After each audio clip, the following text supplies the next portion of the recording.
श्रीरूपं साग्रजातं सहगण रघुनाथान्वितं तं सजीवं साद्वैतं सावधूतं परिजनसहितं कृष्णचैतन्यदेवं श्रीराधा कृष्णपादान् सहगण ललिता श्रीविशाखान्वितस्य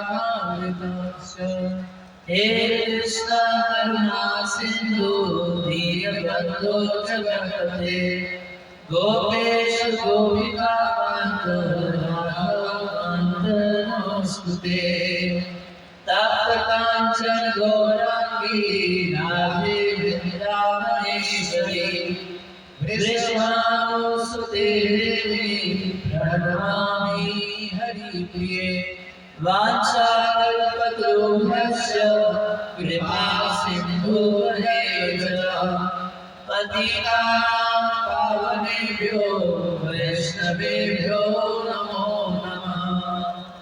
नमो विष्णुपादाय कृष्णप्रेष्ठाय भूतले श्रीमते भक्तिवेदान्त स्वामिने नामिने। नमस्ते सरस्वती देवे गौरवाणी प्रचारिणे निर्विशेष शून्यवादी पाश्चात्य देशतारिणे। जय श्री कृष्ण चैतन्य प्रभु नित्यानंद श्री अद्वैत गदाधर श्रीवासादि गौर भक्तवृंद। हरे कृष्णा कृष्णा कृष्णा हरे हरे हरे राम राम राम हरे हरे।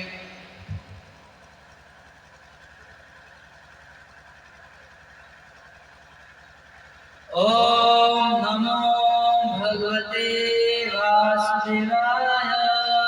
ओम नमो भगवते वासुदेवाय। ओम नमो भगवते वासुदेवाय। ओम नमो भगवते वासुदेवाय। ओम नमो भगवते वासुदेवाय। ओम नमो भगवते वासुदेवाय। हरे कृष्ण।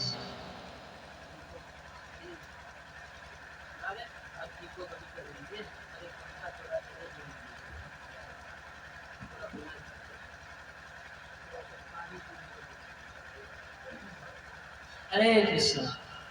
तो आप सबका स्वागत है। आज यहाँ कथा का दूसरा दिवस है और हम लोग यहाँ पर श्रवण कर रहे हैं भागवत का एक अत्यंत ही सुंदर प्रसंग है भागवतम में कि किस प्रकार से बलि महाराज अपना सर्वस्व भगवान श्री हरि के चरणों में निछावर किए और भगवान जो अपने आप में परिपूर्ण है ऐसे भगवान भी कुछ कारण बना कि भगवान को भिखमंगी करनी पड़ेगी।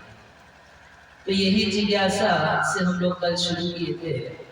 परीक्षित महाराज ये दो जिज्ञासा रखे कि यज्ञेश्वर से पूर्ण से जो भगवान अपने आप में परिपूर्ण है, हर तरीके से कंप्लीट है, ऐसे भगवान को भिखमंगी क्यों करनी पड़ी।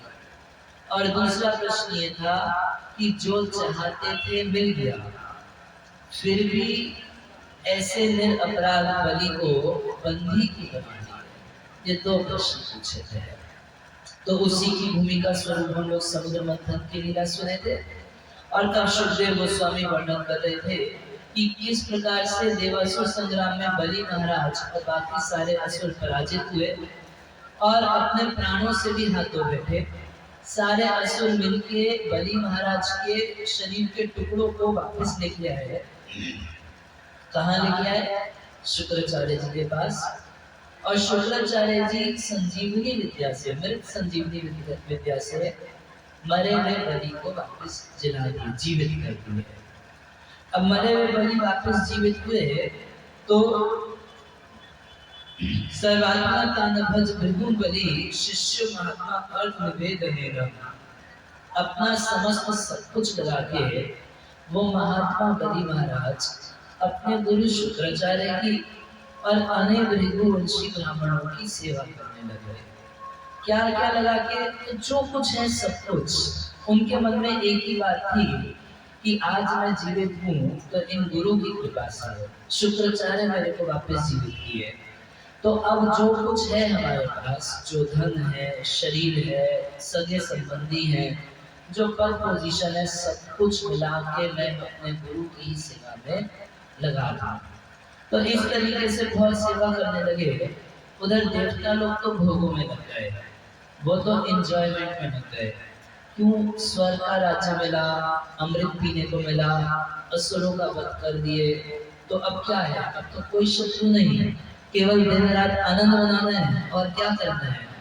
और इधर देवता लोग भोग में लग गए और असुर लोग सारे के सारे तपस्या में लग गए, सेवा में लग गए। तो काल क्रम में क्या हुआ कि बलि महाराज जो हैं तो अपने गुरुजनों की कृपा से, शुक्राचार्य आदि जो गुरुजन हैं उनके, वो उनको बहुत तरह से कृपा की और उनको अस्त्र शस्त्र दिए, रथ दिए, अनेक चीजें बलि महाराज को दिए।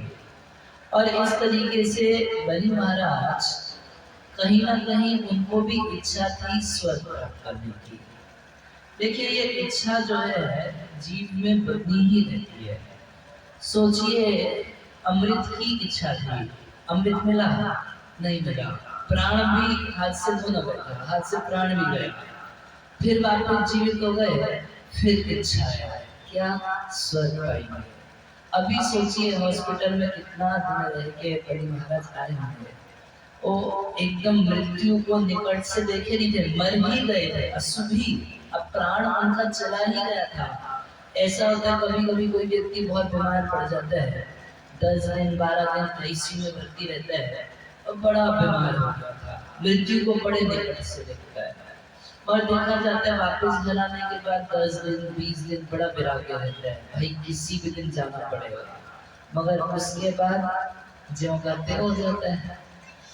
तो उसी तरीके से बलि महाराज को भी इच्छा थी, जिज्ञासा, इच्छा थी जीतने की, स्वर्ग का राज्य प्राप्त करने की। तो तम अभिषेक महाभिषेक अयाचन विधिना विश्वजीता। तो कह रहे हैं कि तब विश्वजीत नाम का यज्ञ सारे ब्राह्मण मिलके बलि महाराज से यज्ञ करवाए। क्या यज्ञ का नाम है?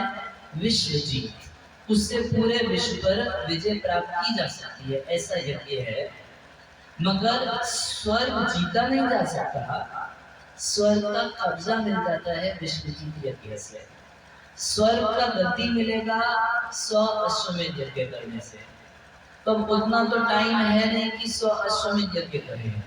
और सारे गुरुजन जो है उनके इतना ज्यादा उनकी सेवा से प्रसन्न हो चुके हैं कि अब चाहते हैं कि बलि की इच्छा है तो जय प्रसाद पूरे सर्व आशा, उसकी आशा तो पूरी होनी चाहिए, उसको बिठा दो स्वर्ग की गद्दी पे। तो एक यज्ञ किए, यज्ञ का नाम विश्वजीत, विश्वजीत नाम का यज्ञ किए और बलि महाराज को स्वर्ग की गद्दी पर बिठा दिए। और किस तरीके से बिठाए उसको बता रहे हैं। जब इस तरीके से यज्ञ में अग्नि की आहुति दिया और यज्ञ किया, यजन किया, तो उस यज्ञ से ही सब कुछ प्राप्त हुआ बलि महाराज को।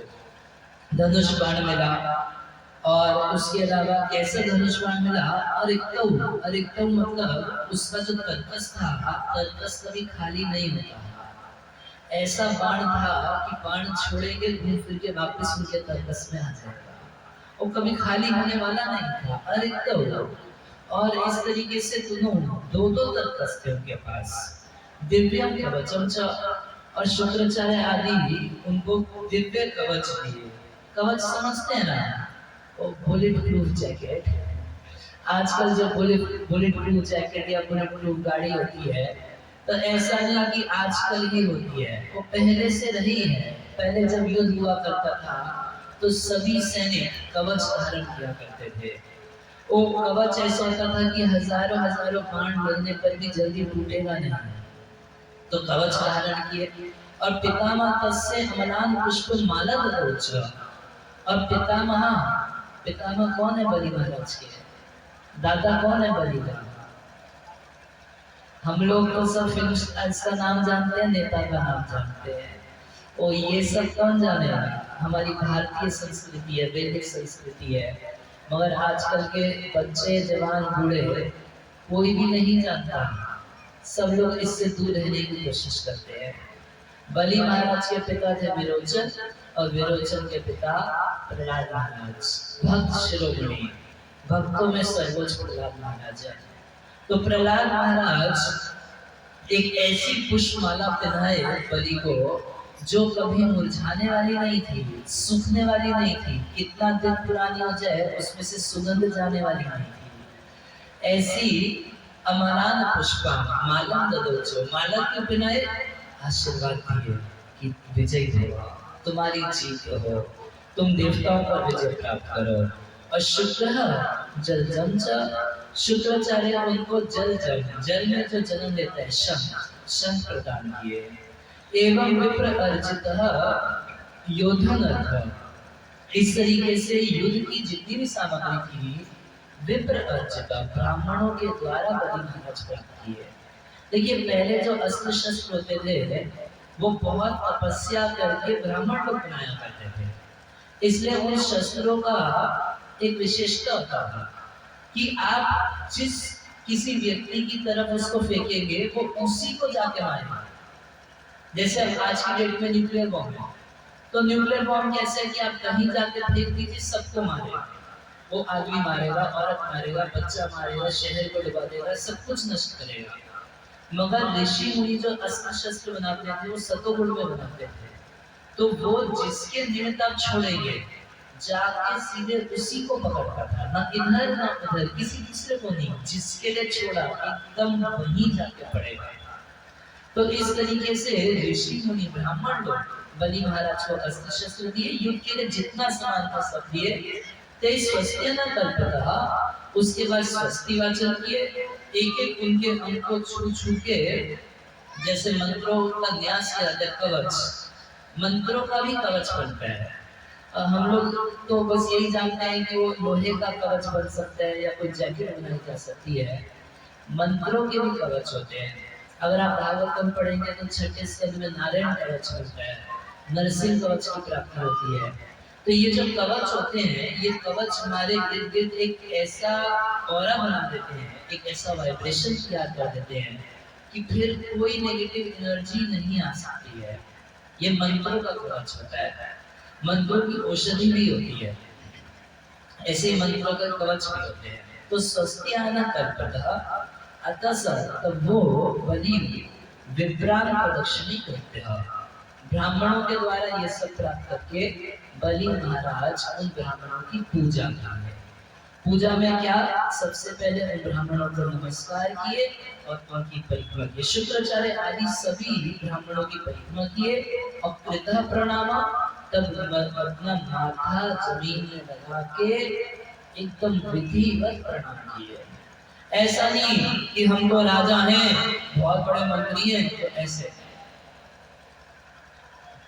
कितनी बार ऐसा होता है कि कथा में किसी मंत्री को बुलाया जाए या कोई नेता आता है, तो वो आता है और आने के बाद इस तरीके से ना, बलि महाराज इतना बड़ा युद्ध करने के लिए जा रहे हैं और अब स्वर्ग के राजा हो जाएंगे, मगर अभिमान नहीं है, अपने गुरु के चरणों में नतमस्तक होकर एकदम विधिवत प्रणाम किए। कृत प्रणाम और प्रहलादम आमंत्रित है, प्रहलाद महाराज से मंत्रणा किए। बलि महाराज की अपनी योजना क्या है कि युद्ध के लिए जाना है, मगर जानते हैं कि प्रहलाद महाराज भगवान के शुद्ध भक्त हैं, तो हो सकता है कि प्रहलाद महाराज के मन में हो कि युद्ध नहीं करना चाहिए। तो बलि महाराज प्रहलाद महाराज के पास गए और आमंत्रित, उनसे मंत्रणा की कि युद्ध करना चाहिए या नहीं करना चाहिए। तो प्रहलाद महाराज बोले नहीं करना चाहिए, जाओ विजय हो, तुम्हारी निश्चित रूप से विजय हो। क्योंकि उनके मन में, बलि के मन में एक बात थी कि इंद्र भी भक्त है और दादाजी हमारे प्रहलाद महाराज से शुभ भक्त है, तो हो सकता है कि दादाजी के मन में हो कि युद्ध नहीं करना चाहिए। तो गए, मंथना किए, प्रहलाद महाराज तुरंत स्वीकृति प्रदान कर दिए। तो अथा ब्रह्म दत्तम दिव्य रथम महारथा आरूह्य सस्तिधरम, इस तरीके से बहुत सुंदर प्रहलाद महाराज द्वारा दी गई उस माला को पहन के दिव्य रथम, एक अत्यंत दिव्य रथ पर सवार हो गए। अतः सन्हैय लंबी खड्गा, और अपने साथ क्या क्या लिए, कवच, धनुष, तलवार, और इस तरीके से एकदम तैयार होके बलि महाराज ऐसा युद्ध के लिए प्रकट हुए कि मानो लग रहा था कि सूर्य ही बाहर निकला हो।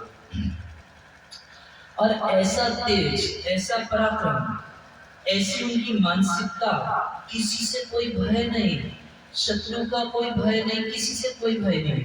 यार खम एवं पिबंदी, ऐसा लग रहा था कि इतना त्वरा में थे बलि महाराज को देखने में, लग रहा था कि आकाश भी जाएंगे, दृप्ति परिधन दंती हुआ, और ऐसा लग रहा था कि दिशाएं जला देंगे। तुल्य ऐश्वर्य बलशाली, और अकेले नहीं थे, उन्हीं के समान बलशाली, उन्हीं के समान ऐश्वर्य वाले उनके सारे सेनापति, सेना नायक और बहुत सारी सेना उनके साथ थी। महती असुरी, सेना सारी असुरों की थी, उसमें कोई देवता नहीं था, कोई मनुष्य नहीं था, सारे के सारे असुरों की सेना थी। और ध्वजा लेके सब लोग चल रहे, और ऐसे चल रहे थे कि कंपन एवं ऐसा महसूस होता था कि पृथ्वी कांप रही थी उनके चलने से। बलि पूरा त्वरा में पहुंचे, और जब पहुंचे तो स्वर्ग को देखे। वहां जाके स्वर्ग जब देखे तो बहुत सुंदर, सुखदेव गोस्वामी वर्णन करते हैं कि स्वर्ग कितना सुंदर है। वहां पर एक एक चीज जो है कभी कुंभलाती नहीं है, फ्रेश बनी रहती है। देवता सुंदर है, वहां की देवियां सुंदर है, और सब लोग एकदम नेचुरल गोल्ड पहनते हैं, नेचुरल सोना पहनते हैं। ऐसा सोना इस संसार में नहीं मिलता जैसा सोना स्वर्ग में प्राप्त होता है। बहुत भारी ऐश्वर्य है। कोई वहां साइकिल से नहीं चलता, मोटरसाइकिल नहीं रखा है, गाड़ी नहीं रखा है, सबके पास एरोप्लेन है, अपना प्राइवेट एरोप्लेन है। स्पष्ट लिखा गया है विमान। विमान मतलब क्या, एरोप्लेन। हम लोग सोच रहे हैं कि आजकल के वैज्ञानिकों ने एरोप्लेन की रचना की है, ऐसा नहीं है। अगर आप हमारे वैदिक शास्त्र पढ़ेंगे, इसमें कितने विमानों की चर्चा है। भागवत के 30वें स्कंद में कर्दम मुनि की कथा आती है। कर्दम मुनि अपनी पत्नी विभूति को प्रसन्न करने के लिए एक ऐसा विमान बनाए थे कि उस विमान में 7-7 मंजिल बिल्डिंग बनाए थे।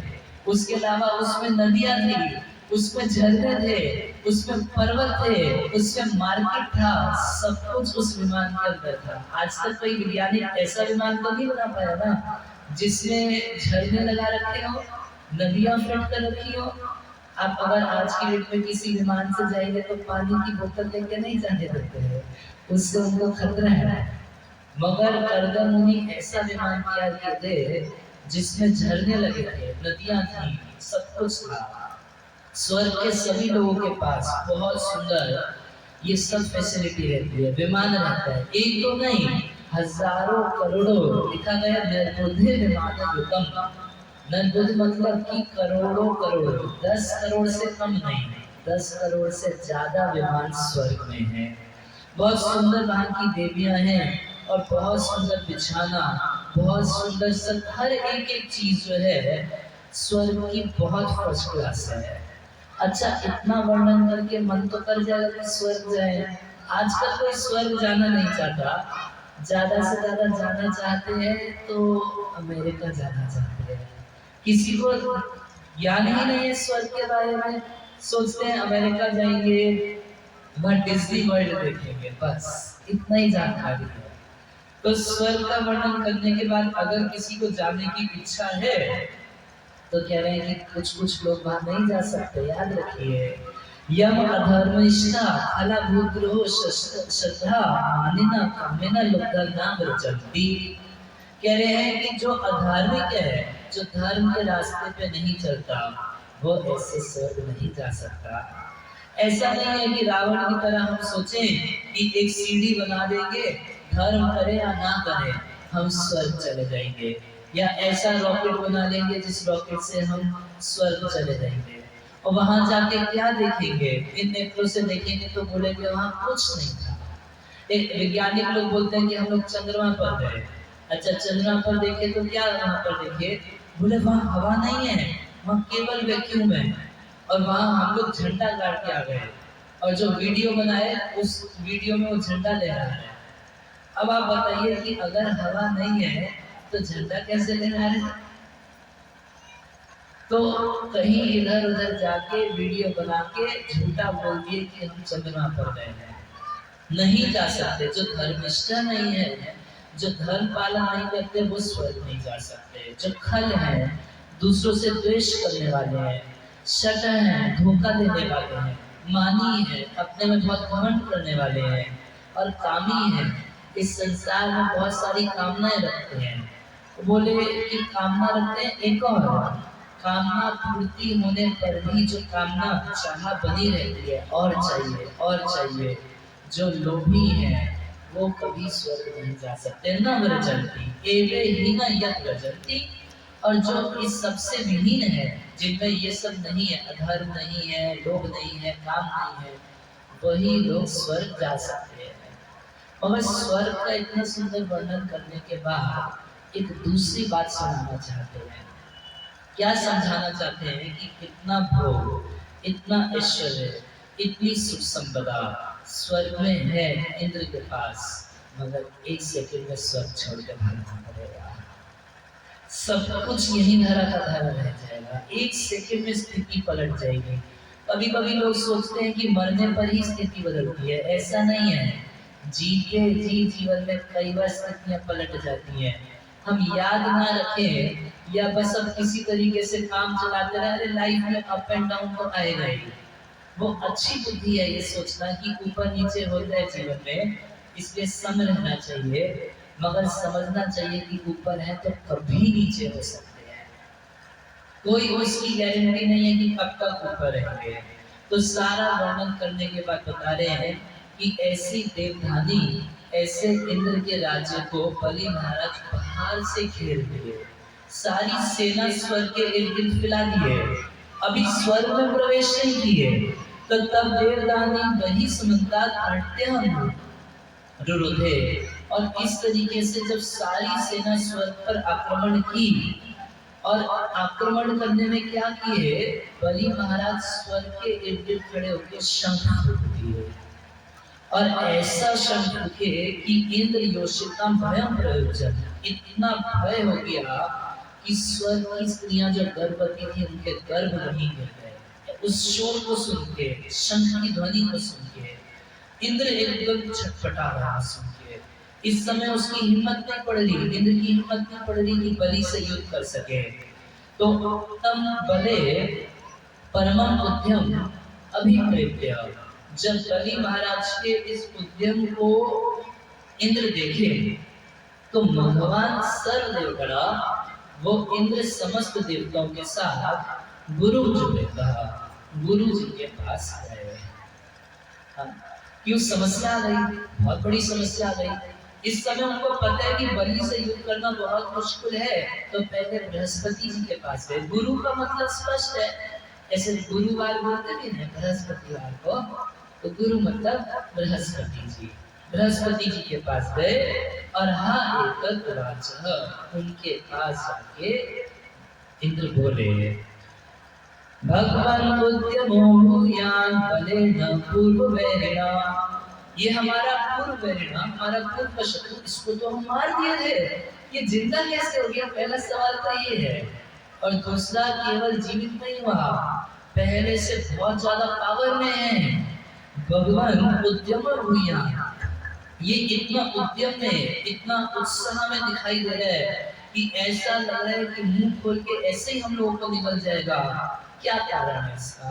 न पूर्व न बले भूया उद्यम एवं अविश्यम मन्य, और मैं तो ये मानता हूँ कि ये सहन नहीं कर सकते हम लोग, इतना तेज है इस समय बलि का कि हमसे बर्दाश्त नहीं होता। केन तेज सा ऊर्जितासी, ये इतना तेज कहां से प्राप्त किया, ये बताइए।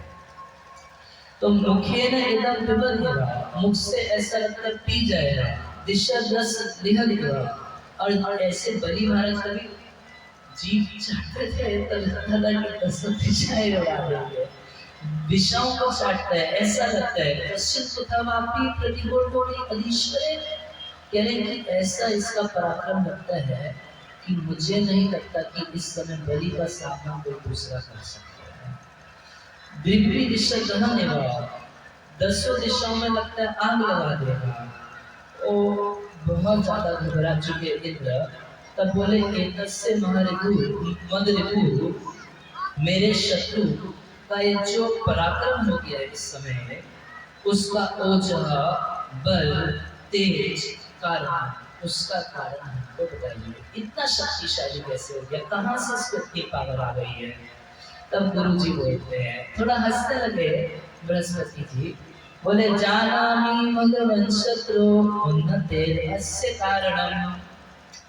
हे भगवान, हे इंद्र, जानसी, मैं तो जानता हूँ, जाना है मैं जानता हूँ, तुम नहीं जानते क्योंकि तुम्हारा दिमाग कहीं और रहता है, इसलिए तुम नहीं जानते हो। मगर जाना भी मैं जानता हूँ कि शत्रु उन्नति, तुम्हारे शत्रु की उन्नति का अस्य कारण, उसके कारण को मैं जानता हूँ।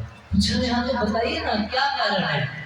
बोले कि ये बलि का अपना बल नहीं है, बलि के अंदर उसके गुरु शुक्राचार्य और अनेक ऋषि ब्राह्मण लोग जो हैं वो अपना तेज बलि में रख दिए हैं, ब्राह्मणों के तेज से तेजवान है, अपना तेज बलि का नहीं है, मगर उसकी सेवा से खुश होके, उसकी सेवा से खुश होके इन सारे ब्राह्मणों ने और विशेष रूप से शुक्राचार्य ने अपना पावर उस बलि में रख दिया है, इसलिए इतना शक्तिशाली दिखाई देता है। एक तरीके से कहने वो कुछ ताना भी मारी है, तुम लोग तो अपराध करते रहते हो, अगर तुम लोग भी कुछ सेवा कर लो तो हम भी तुमको शक्ति दे सकते थे, अगर तुम लोगों को तो हमेशा अपराध करना है। एक दिन बृहस्पति जी सभा में आया, वो इंद्र बैठा था, एकदम ऐसे पैर फैला के बैठा था, कुछ गान बजान चल रहा था और इस तरीके से बैठे हैं। बृहस्पति जी आए तो अब उठना चाहिए, खड़ा हो, गुरु जी को प्रणाम करे, कोई लेना देना नहीं। बोला अरे ये तो हमेशा आते जाते रहते हैं, क्या बार बार खड़े होकर प्रणाम करना है। तो नहीं किया बृहस्पति जी, उस सभा को बस छोड़ के चले गए, कुछ बोले नहीं। इंद्र को समझाए कि इंद्र बेटा तुम ज्यादा अहंकारी, कुछ नहीं बोले, कुछ नहीं, बस सभा छोड़ के चले गए। जब चले गए तब इंद्र को थोड़ा सा माथा ठंडा, बोले अरे निश्चित मुझसे अपराध हो गया, और ये स्वर्ग का ऐश्वर्य कितना नशा कर देता है कि मैं अपने आए हुए गुरु का सम्मान नहीं किया, कुछ नहीं किया। तो अब मन में सोचे इंद्र कि जाऊंगा और गुरु जी का चरण पकड़ लूंगा, माफी मांगूंगा। तो गुरु जी भी चला थे, बोले चरण दिखाऊंगा तब पकड़ोगे ना। वो जैसे ही बृहस्पति जी को मनाने के लिए इंद्र चला, बृहस्पति जी जान रहे कि आ रहे हैं, ऐसा गायब हुए कि इंद्र को कहीं नहीं मिले। अब मजबूरी में क्या करते, ब्रह्मा जी राय दिए, बोले कि विष्णु को गुरु बना लो। तो त्वष्टा पुत्र विष्णु को गुरु बना दिए। जब जिनको गुरु बनाए तो विष्णु की एक कमजोरी थी। क्या कमजोरी थी कि उनके पिताजी तो देवताओं की तरफ में थे, मगर मामा जी असुर थे, और माँ जो थी वो असुर परिवार की थी। तो ये आहुति देते थे यज्ञ में तो एकदम स्पष्ट आहुति देंगे, इंद्राय स्वाहा, तो इस तरीके से तो एकदम स्पष्ट आहुति देंगे, मगर थोड़ा सा मुंह छुपा के असुरों को भी आहुति दे देंगे हल्की आवाज में। तो ब्रह्मा जी पहले बोले थे कि देखो थोड़ा सा उसके मन में मामा जी की तरफ प्रेम रहेगा, सहन कर लेना, मगर इस समय तुम्हारे पास कोई दूसरा उपाय नहीं है उसको गुरु बनाने के अलावा। इंद्र तो याद रखे नहीं और गए और विष्णु का गर्दन बढ़ा दिया। तो इस तरीके से बृहस्पति जी एक तरीके से इंद्र को सुना रहे हैं कि उधर तो बलि जो है वो तो अपने गुरु शुक्राचार्य की सेवा करके आज इतना बलशाली हो गया, कृपा तो हम लोग भी कर सकते थे, मगर तुम लोग अपराध करने से बाहर जाओगे तब ना, इतना अपराध करते हो और कुछ सेवा करते नहीं हो। सेवा करके देखिए कई लोग जाते हैं साधु संतों के पास, बोले महाराज आशीर्वाद आशीर्वाद दे दीजिए। तो भक्ति सिद्धांत महाराज कहते थे कि हमको आशीर्वाद मांगने का तब तक अधिकार नहीं है जब तक हमने उस साधु को सेवा करके संतुष्ट नहीं कर दिया, तब तक हमको आशीर्वाद मांगने का कोई अधिकार नहीं है। बस खाली पीली जाओ आशीर्वाद, किस बात का आशीर्वाद दे रहे हैं? ये शब्द है कृपा। कृपा का अर्थ क्या है? कर और पा। करिए तो निश्चित रूप से मिलेगा। मगर आजकल ज्यादातर लोगों की मानसिकता है कि हम कुछ करें नहीं और सब कुछ हमको फोकट पर मिल जाए। मगर एक साधारण बात समझिए कि यदि आप किसी के घर जाते हैं, वो व्यक्ति आपको बहुत प्रेम करता है, खिलाता है, पिलाता है, जो आपका मनपसंद चीज है वो आपको खाने को देता है, खूब अच्छे से आपको खुश कर देता है, तो स्वाभाविक रूप से खुश होकर आपके मन में आएगा ना, तुमको क्या चाहिए बोलो, मैं तुमको देना चाहता हूँ।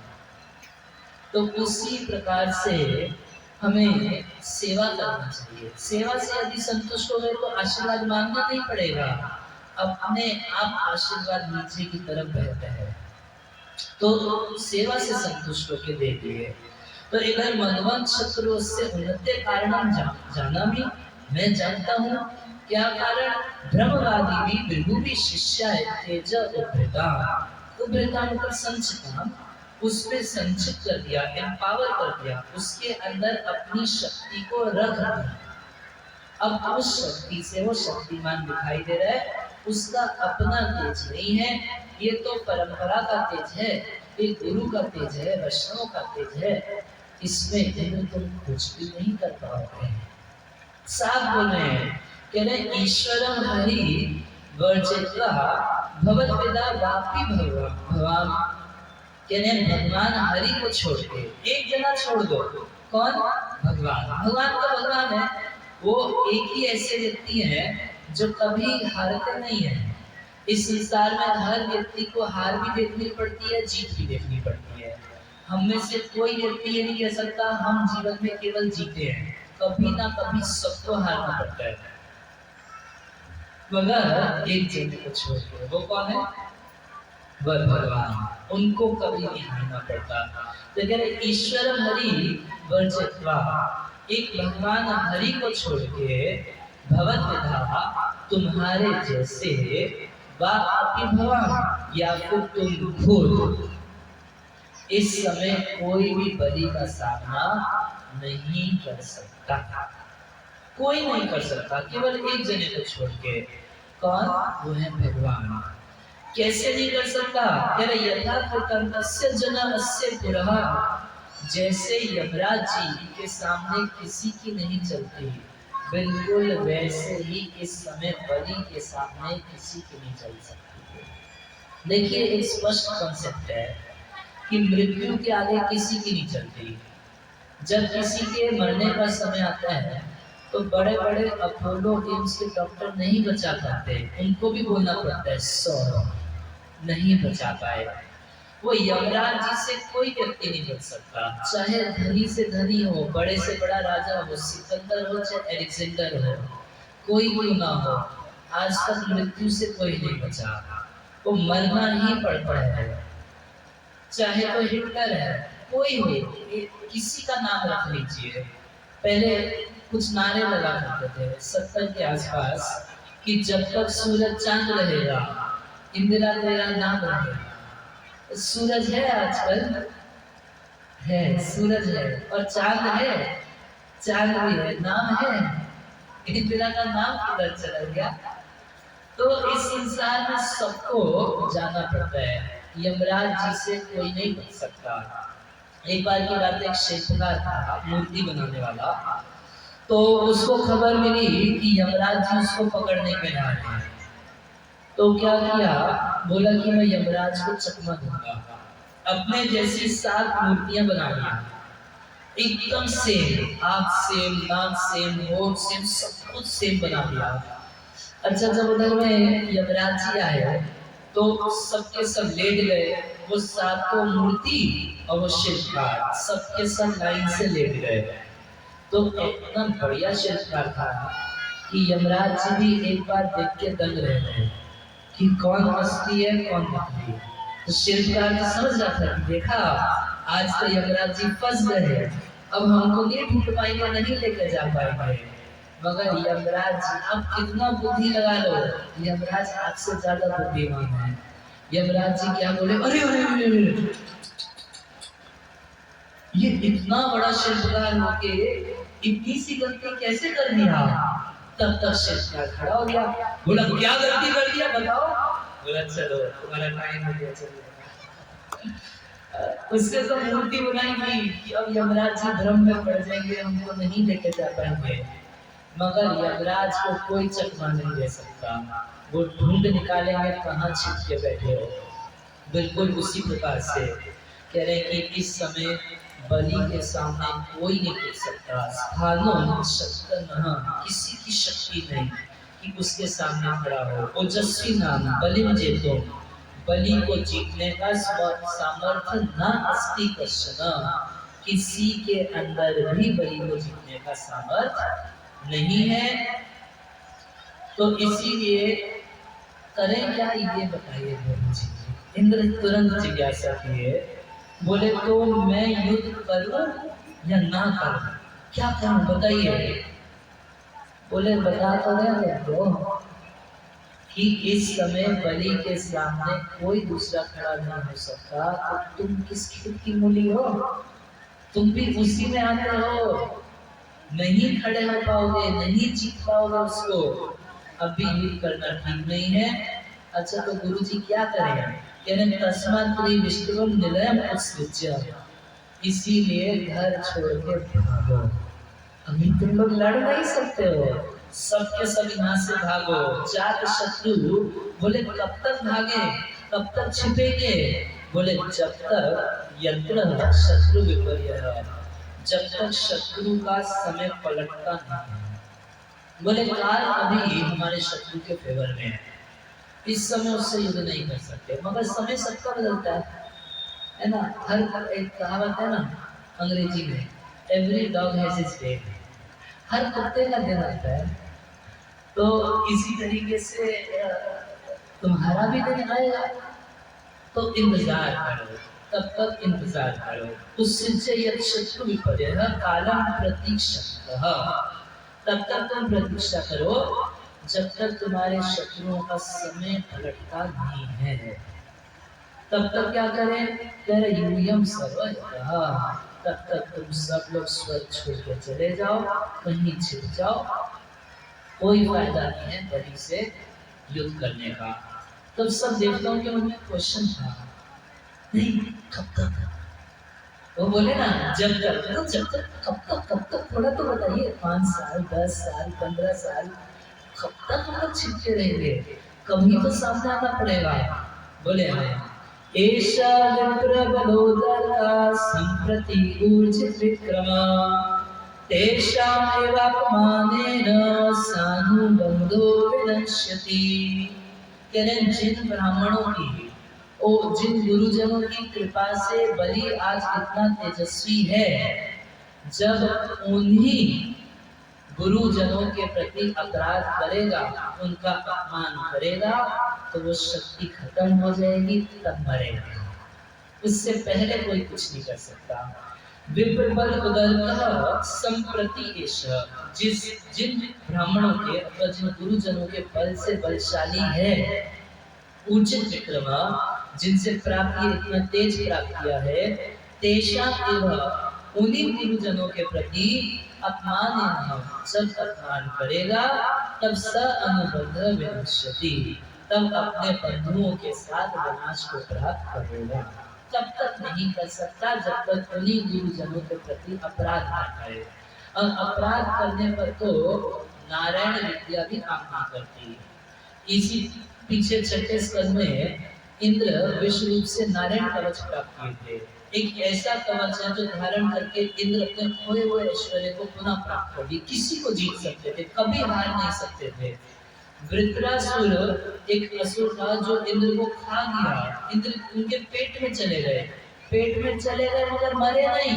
क्यों? क्योंकि नारायण कवच धारण, एक मंत्रों का कवच है, आप कुछ जैकेट में समझिएगा, मंत्रों का कवच, वो मंत्र कवच ऐसा धारण किए थे कि वृत्रासुर के पेट में जाकर भी नहीं मरे। मगर जब वही इंद्र विश्व के प्रति अपराध किए, उनकी गर्दन उड़ा दिए थे, तो निश्चित रूप से वृत्रासुर से हारने लगे थे। एक ऐसा कवच धारण किए, वो नारायण कवच इतना शक्तिशाली है कि भागवत में लिखा गया है कि जो नारायण कवच धारण करता है, यदि वो अपने नेत्रों से किसी को देते या अपने पैरों से किसी को छू दे, तो वो भी नारायण कवच धारण किया हुआ जैसा हो जाएगा। शक्तिशाली शक्ति संचारित हो जाएगी केवल देखने मात्र से। इतना शक्तिशाली कवच फेल कर दिया। क्यों फेल कर गया? क्योंकि जिस गुरु ने कवच दिया उसी गुरु की गर्दन उड़ा दिया, उसके प्रति अपराध किया। तो प्रभुपाद जी कहानी सुनाया करते थे, पुनः मुशिका भरा। एक बार की बात है, एक चूहा था। तो चूहा जो था बड़ा दुखी रहता था। क्यों? बिल्ली का डर रहता था। तो एक दिन एक साधु के पास गया, महात्मा जी मैं बहुत दुखी हूँ, कृपा करो कृपा करो। तो साधु बोले क्या कृपा चाहते हो? बोला बिल्ली मुझको बहुत तंग करती है, आप मुझको बिल्ली बना दीजिए। तो फिर तो बिल्ली के डर खत्म हो जाएगा। तो साधु बड़ा दयालु थे, बोले बस। उसी समय देखते ही देखते चूहा चूहे से बिल्ली हो गया। जब बिल्ली हो गया तो बहुत दिन बीतने पर फिर आया साधु के पास, साधु जी महात्मा जी बहुत दुखी है, कृपा करो कृपा करो। आई बिल्ली आई है। बोले क्या हुआ? बोले एक कुत्ते से बहुत डर लगता है, तो क्या चाहते हो? मुझे कुत्ता बना दो।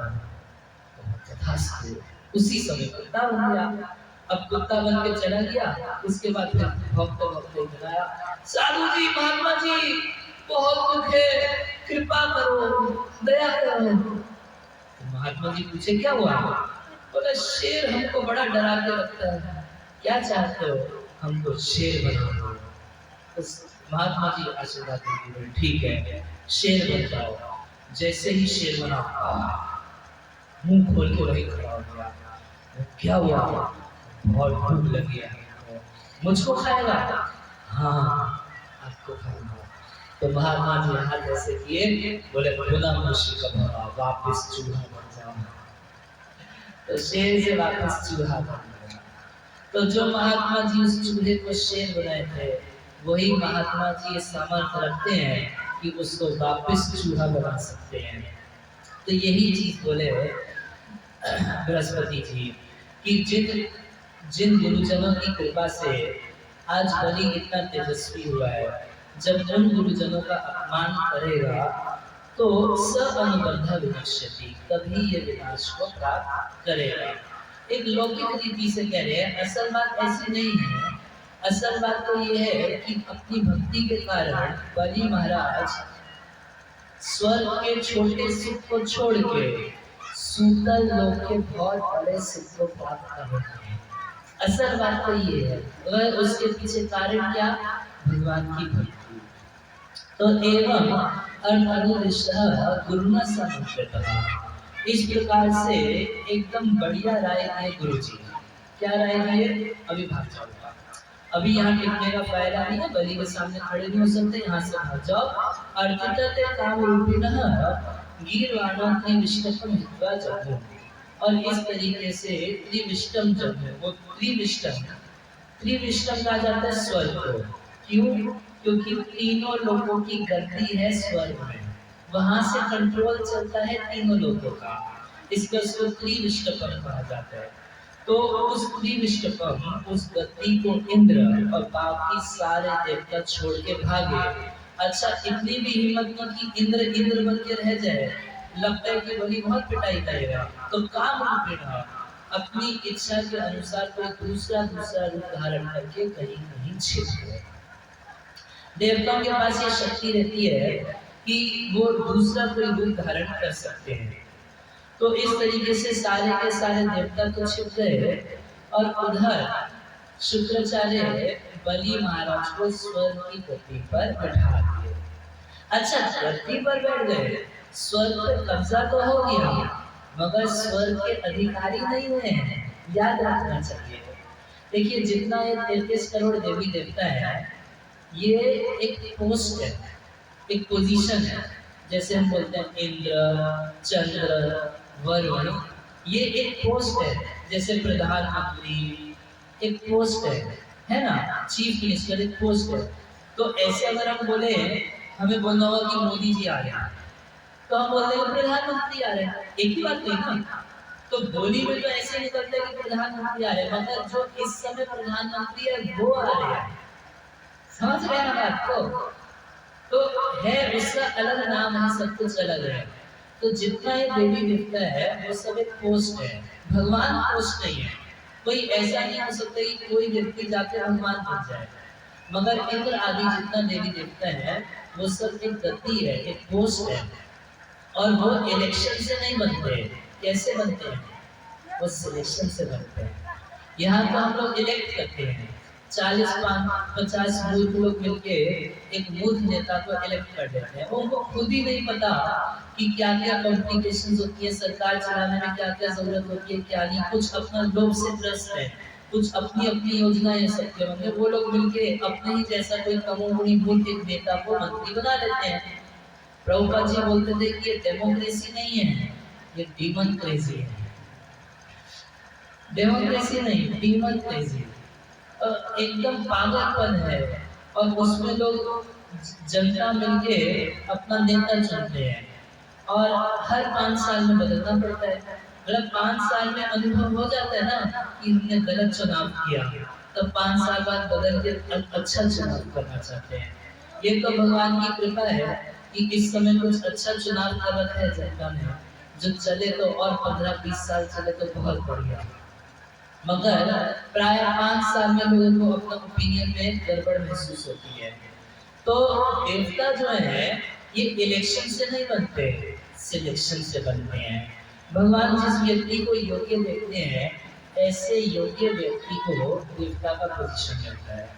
तो कोई व्यक्ति इस पृथ्वी पर राजा हो जो पृथ्वी का राज्य संभाल रहा है और 100 बार अश्वमेध यज्ञ करता है। अश्वमेध यज्ञ में घोड़ा भेजा जाता है सब जगह, और वो घोड़ा अगर कोई व्यक्ति उसको चैलेंज नहीं किया, मतलब पूरी पृथ्वी पर उसका निष्कंटक राज्य है, हर राजा ने उसकी अधीनता स्वीकार कर ली, ऐसा व्यक्ति एक बार नहीं, 2 बार नहीं, 100 बार कोई व्यक्ति अश्वमेध यज्ञ करता है, तो उसकी इस योग्यता को देखते भगवान उसको इंद्र की गद्दी दे देते हैं कि जब ये पूरी पृथ्वी को एकदम निष्कंटक रूप से पालन करने का सामर्थ्य रखता है, तो तीनों लोगों को भी कंट्रोल कर सकता है, जिम्मेदारी उठा लेगा। किसी ऐरे गहरे व्यक्ति को जिम्मेदारी दे दे, वो तो इंद्र की गद्दी पर फाइल देख के पागल हो जाएगा। ये तो हम सोचे ही नहीं थे। हम तो इतना सोचे थे कि इंद्र बन जाएंगे, गद्दी मिल जाएगा, फिर आराम करेंगे, बंगला बनाएंगे, गाड़ी बनाएंगे, ये करेंगे, वो करेंगे। कितने लोग नेता बन जाते हैं उसकी फैसिलिटी देख के, मगर ये नहीं समझ पाते कि टेबल पर फाइलें रखी जाएंगी तो पसीने छूट जाएंगे। इसलिए 5 साल बता देते हैं, कोई काम नहीं कर पाते हैं। मगर भगवान जब सिलेक्शन करते हैं, बहुत ध्यान देकर सिलेक्शन करते हैं। एक व्यक्ति जो 100 बार अश्वमेध यज्ञ किया, मतलब कम से कम 100 वर्ष, हर वर्ष में एक ही अश्वमेध यज्ञ किया जा सकता है, तो कम से कम 100 वर्ष तक पृथ्वी पर ऐसा राज्य किया कि उसके राज्य से सब लोग खुश थे, सारे राजा उसके अधीनस्थ अपने को स्वीकार किए। ऐसे व्यक्ति को भगवान इंद्र की गति देते हैं कि हाँ, अगर एक पृथ्वी को संभाल सकता है तो अब इसको एक जिम्मेदारी बढ़ा के देते हैं कि अब लो, तुम पूरा तीनों लोग संभालो।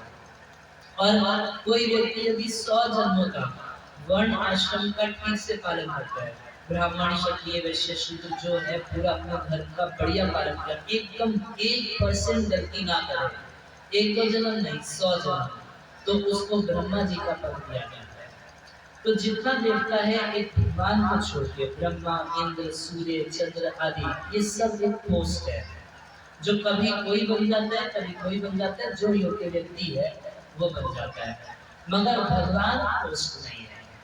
कोई दूसरा व्यक्ति कभी तपस्या करके, साधना करके, ध्यान करके, समाधि करके भगवान नहीं बन सकता। एको हम द्वितीयो नास्ति, भगवान एक सिंगल पीस है, दो है ही नहीं।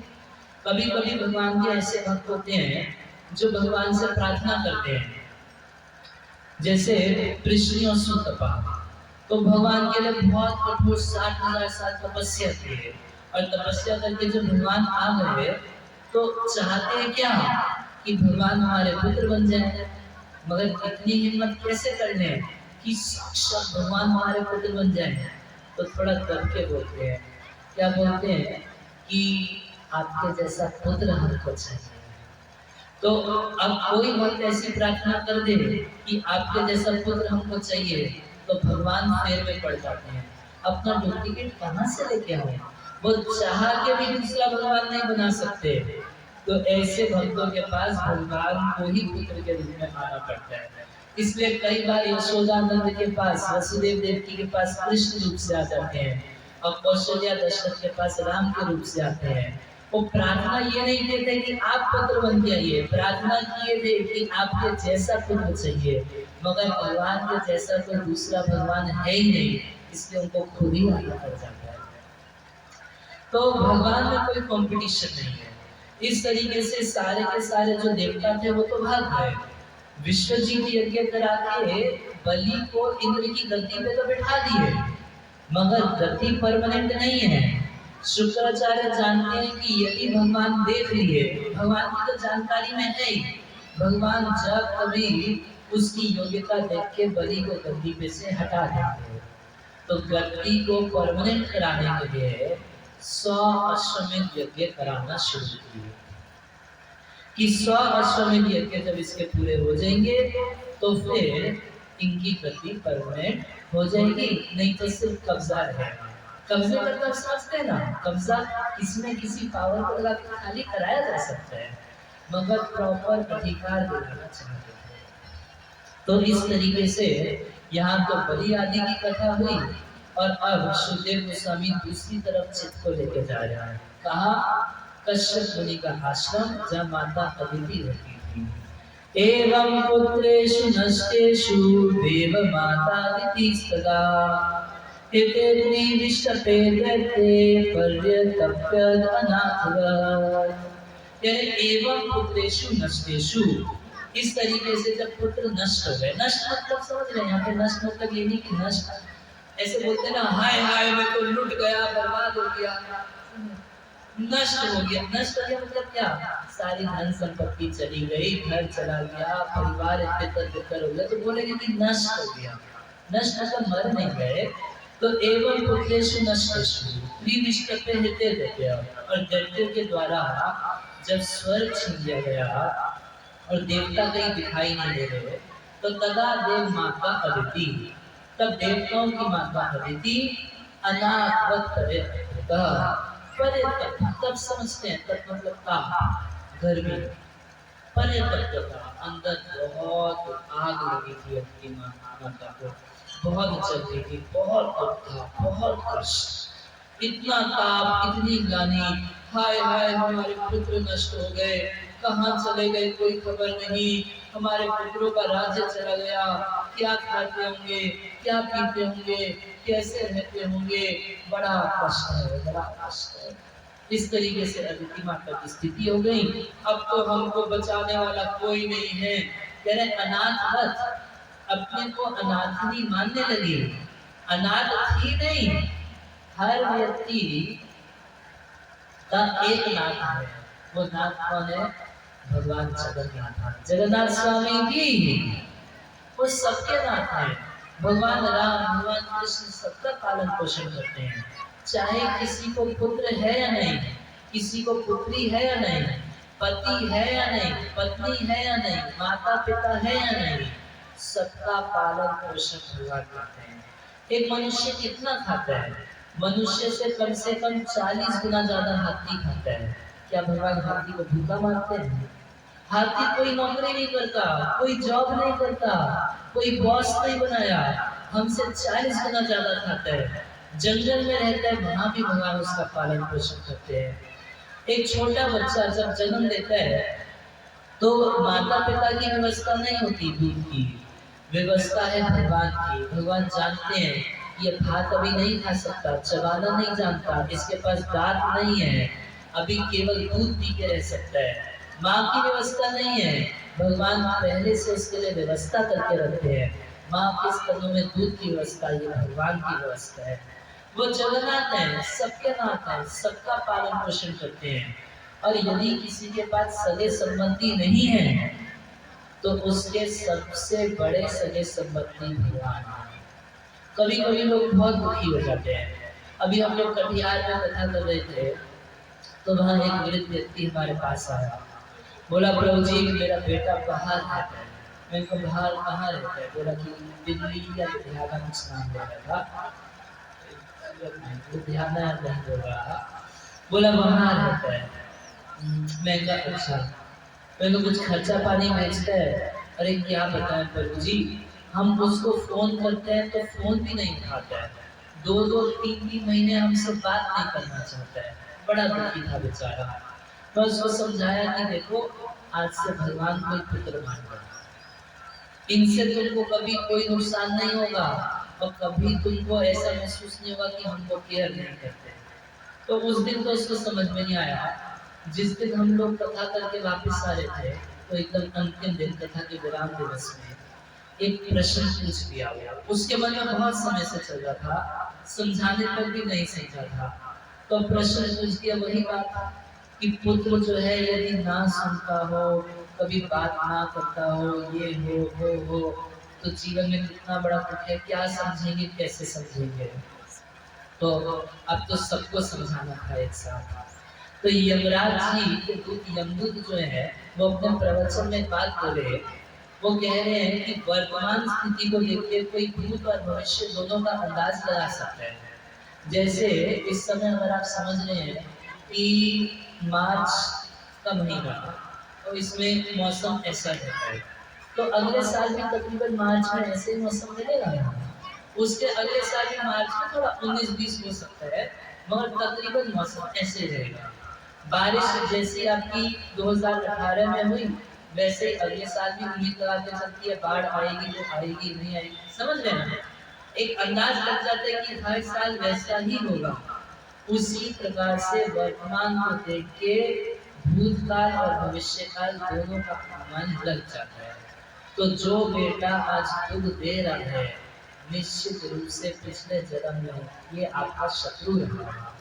तभी तो दुख देता। अगर मित्र होता तो आपको दुख क्यों देता? तब तो दुख नहीं देता।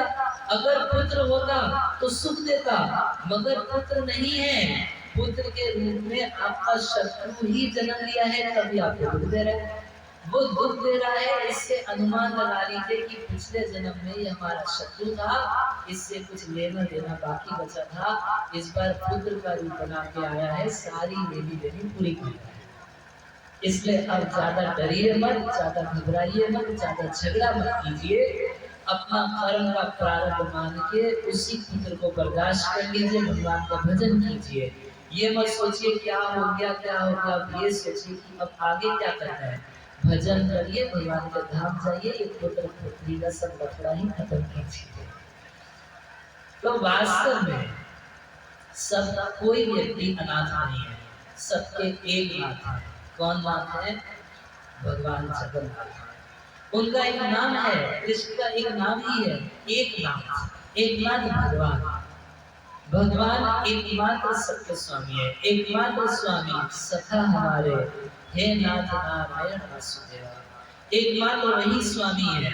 और ऐसे स्वामी नहीं है जो लाठी लेके चलते हैं कि गलती करोगे तो पिटाई करेंगे। वो स्वामी भी है और सबसे करीबी मित्र भी है। सुहृदम सर्वदेहिना। अगर सबसे निकटतम कोई बंधु है तो वो है भगवान। और विशेष रूप से जिस व्यक्ति का आगे पीछे कोई नहीं होता, दीनेर अधिक कृपा करे न भगवान। दीन जनों के ऊपर तो भगवान ज्यादा कृपा करते हैं। इसको कुंती महारानी अपनी स्तुति में बोली। कुंती महारानी अपनी स्तुति में याद करती है कि कैसे भगवान श्री कृष्ण एक एक संकट से उनकी रक्षा किया करते थे।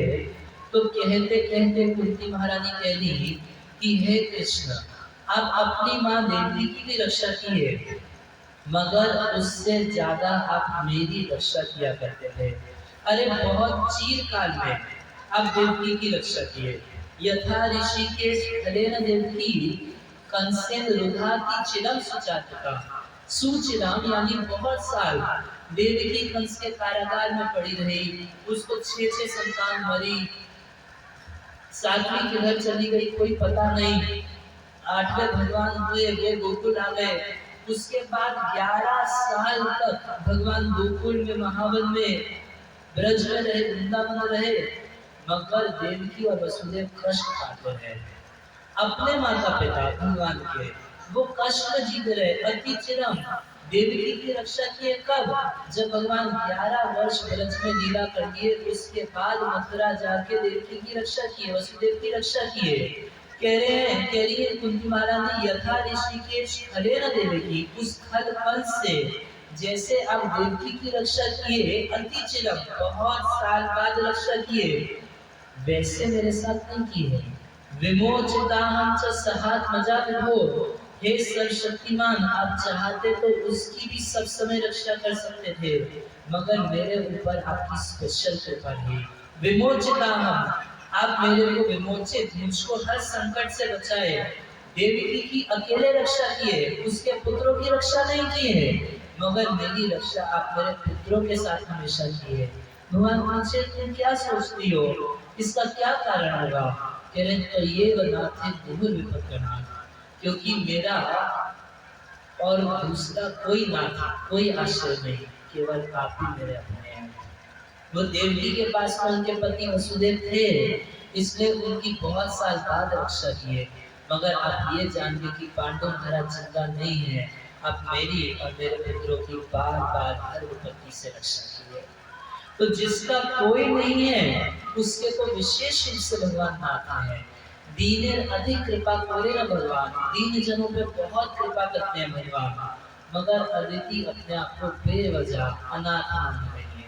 इसलिए सुखदेव गोस्वामी कह रहे हैं अनाथ कर, अनाथ है नहीं, मगर अनाथ जैसे रोने लगी, दुखी रहने लगी।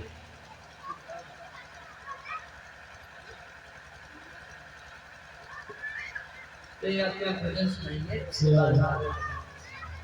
बोले वृंदावन बिहारी लाल की, बोले हरे कृष्णा कृष्णा कृष्णा हरे हरे, हरे राम राम राम हरे हरे। फिर आगे हरे कृष्णा बेदिशिया वाले प्रभु जी लोग आइए। राधे मेरी श्याम, राधे मेरी स्वामिनी, मैं राधे को दास, जन्म जन्म मोह दियो, श्री वृंदावन वासी। श्री राम हरे कृष्णा कृष्णा कृष्णा हरे हरे, हरे राम राम राम हरे हरे। सावरे के दिल में बसा कर तो देखो, सावरे को दिल में बसा कर तो देखो, दुनिया के मन से हटा कर तो देखो,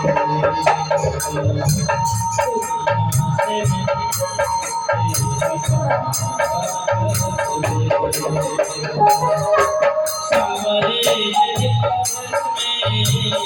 बसा कर देखो, सावरे को बसा कर देखो, दुनिया से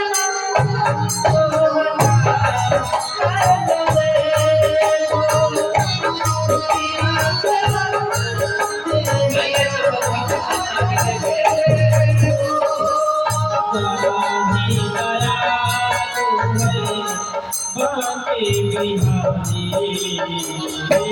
हरि दया तुझे बाके बिहारी एक बार वृंदावन में जा कर तुझे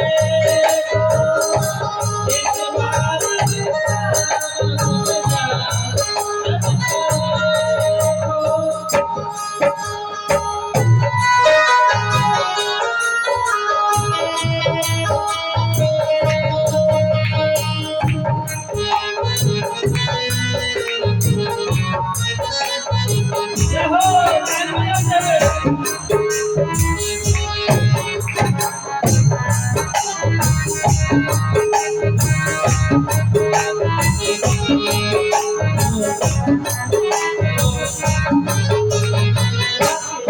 हरि भगत दीनदार सदा दुलाते हिंदे बाटे बंदा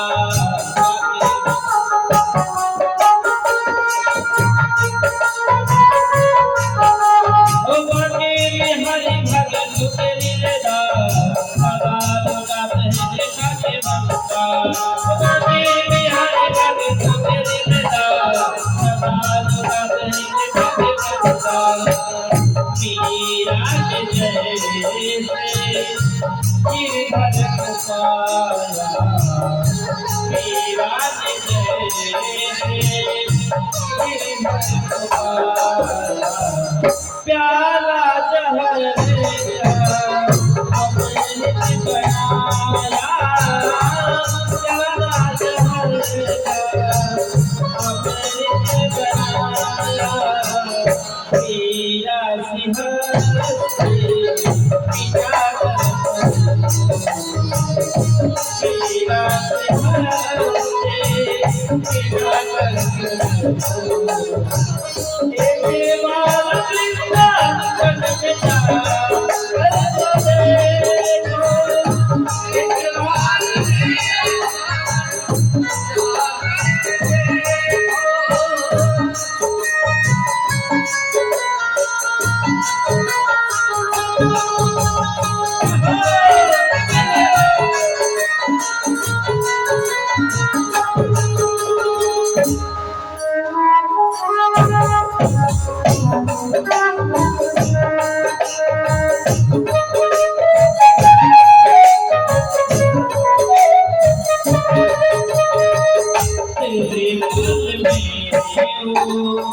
झोली भर दे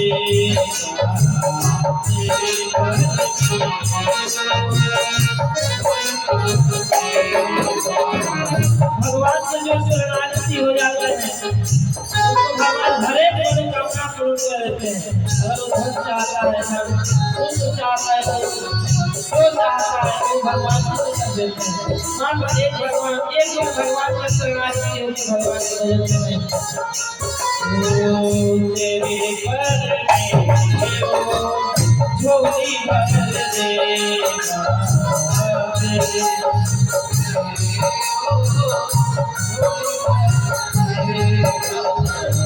तुम्हें दर्द जिंदगी का मोहर देगा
कोई नया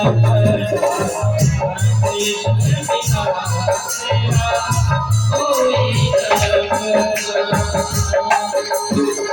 जो दुनिया है झूठा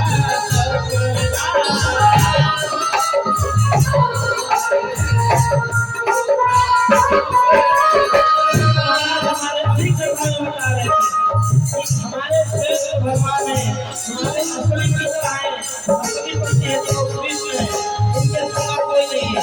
ये जो भी नाम रखते हैं या पीता है तो सब नकली है, असली भगवान श्री कृष्ण है। ओ श्याम पिया मेरा कोई नया दुनिया है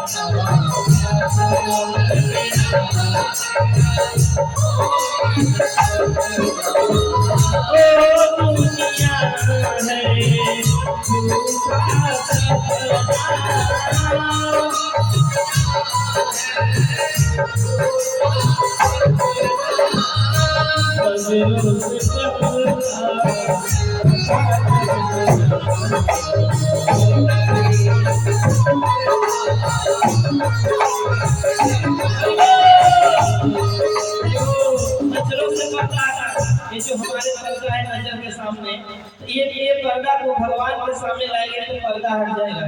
नजरों से पर्दा हटा कर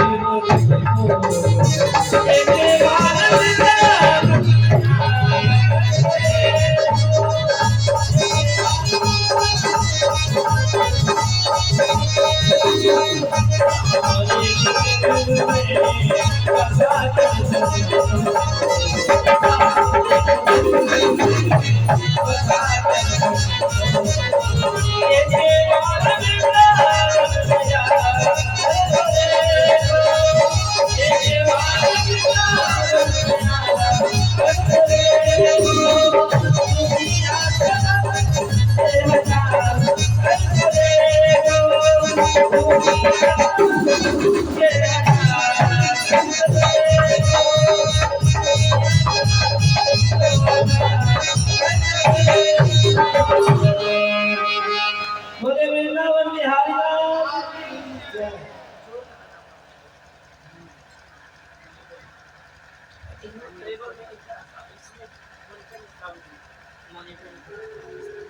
मॉनिटर में बस दीजिए बनाना सीटी पकड़ ले रेस करी थोड़ा दे दीजिए रेस